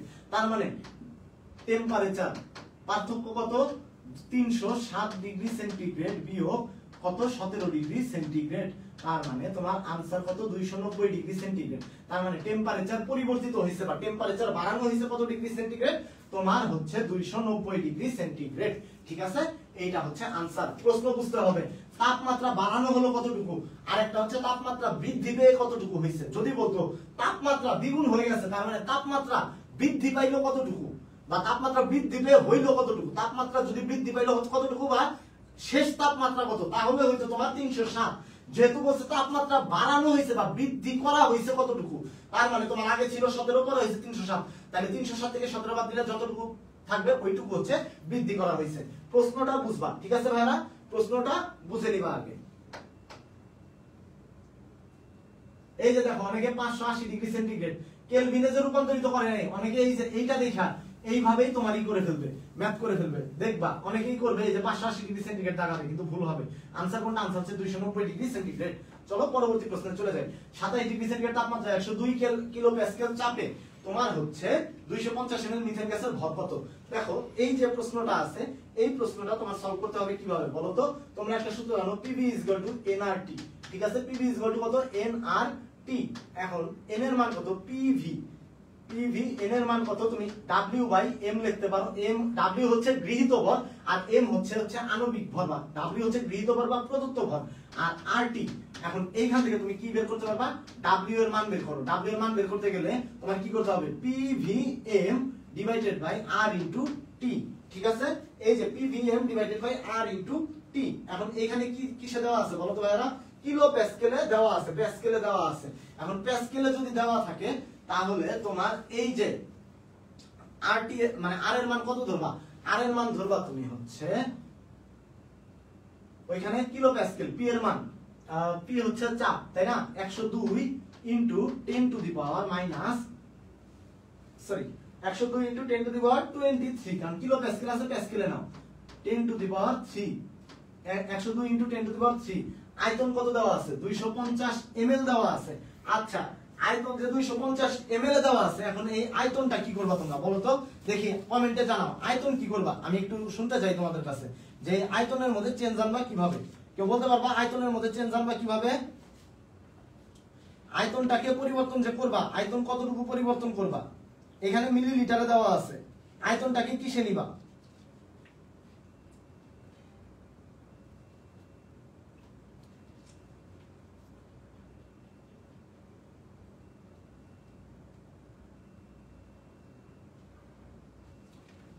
আচ্ছা, তোমাদের বলে রাখি আয়তনটাকে ঘনমিটারে নিবা। আয়তনটাকে এই ক্ষেত্রে কি করবা? ঘনমিটারে নিবা। কারণ এটা কোন এককে দেওয়া আছে বলো তো? প্যাসকেল এককে। প্যাসকেল এককে আয়তন হয় ঘনমিটার, আর দেওয়া আছে কি? মিলিলিটারে। যদি মিলিলিটারে থাকে, মিলিলিটার 1 লিটার সমান 1000 ml বা 10 টু দি পাওয়ার 3 ml। ঠিক আছে, ml। যদি বলি 1 মিটার কিউব সমান 10 টু দি পাওয়ার 3 লিটার, তার মানে 10 to the power 3 litre into 10 to the power 3 millilitre. এইভাবে লিখতে পারি আমরা, ফলে 10 টু দি পাওয়ার 6 কত মিলিলিটার। এখন এইটা দেওয়া আছে কত রূপে, এইটা দেওয়া আছে মিলিলিটারে। এখন মিলিলিটার তার মানে 1 মিলিলিটার সমান 10 টু দি পাওয়ার -6 ঘন মিটার। এখন তোমার এইটা দেওয়া আছে মিলিলিটার, নিতে হবে ঘন মিটারে। তার মানে আয়তন 250 ইনটু 10 টু দি পাওয়ার -3 ঘন মিটার। এইভাবে নিবা। নেওয়ার পরে আণবিক ভর কত বলো তো, মিথেন গ্যাস, এই মিথেন গ্যাসের আণবিক ভর কত, কার্বনের হচ্ছে 12 আর 4টা হাইড্রোজেন, তার মানে আণবিক ভর হচ্ছে 16। ঠিক আছে, আর আর এর মান 8.32 ইনটু মানে 32 নিবা, অর্থাৎ 8.314 হয়। 8.314 তুমি সুবিধার্থে, হিসাবের সুবিধার্থে 8.32 ধরবা, এবং টি এর মান টেম্পারেচার কত, টেম্পারেচার কেলভিন এককে নিবা, তার মানে 300 কেলভিন। এখন ভাইয়ারা এইটা তুমি ক্যালকুলেশন কিভাবে করবা, ঠিক আছে, এইটা তুমি যেটা ধরে নিবা, দেখো নিচ থেকে যদি 0.32 তুমি বাদ দাও, নিচ থেকে 0.32 বাদ দিলা, তুমি এখানে শুধু 8 ধরে নিলা, 8 ধরবা, আর এইটারে ধরবা কত, 300ই থাকবে। এটারে 300 ধরবা, আর উপর থেকে 102 ইনটু 10 টু দি পাওয়ার 3 ছিল না, তুমি ওইটারে জাস্ট 100 ধরে নিবা, 100 ইনটু 10 টু দি পাওয়ার 3, আর এটা 250, 100 into 10 to the power 3 into 250 into 10 to the power -6 into কত বলো তো, 16। এইভাবে তুমি যখন করবা তখন দেখবা যে তোমার আনসার কত আসতেছে। ঠিক আছে, এই যে 8 আছে না, 8 2 গুণা 16, 2 দিয়ে কাটা দিলা 300, এটা 3 কাটা গেল এই যে 100 দ্বারা।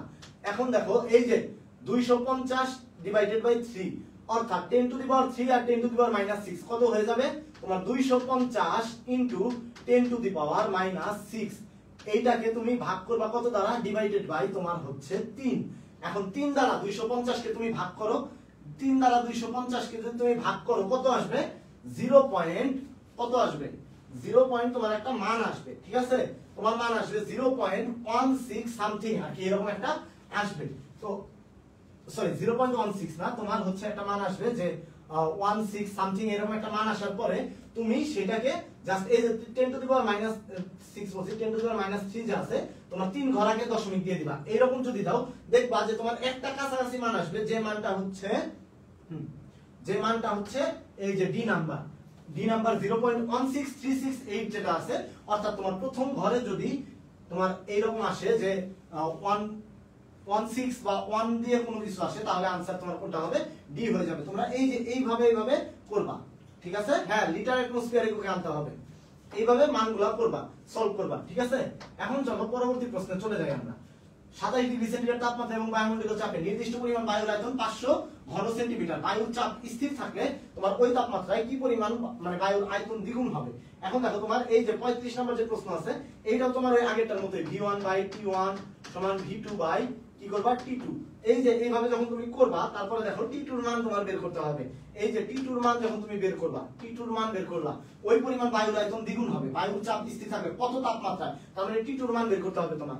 কি করবা তুমি, t2 সমান কি করবা বলো তো, t2 সমান তুমি t2 এই সাইডে দিলা, তার মানে v2 into t1 divided by v1।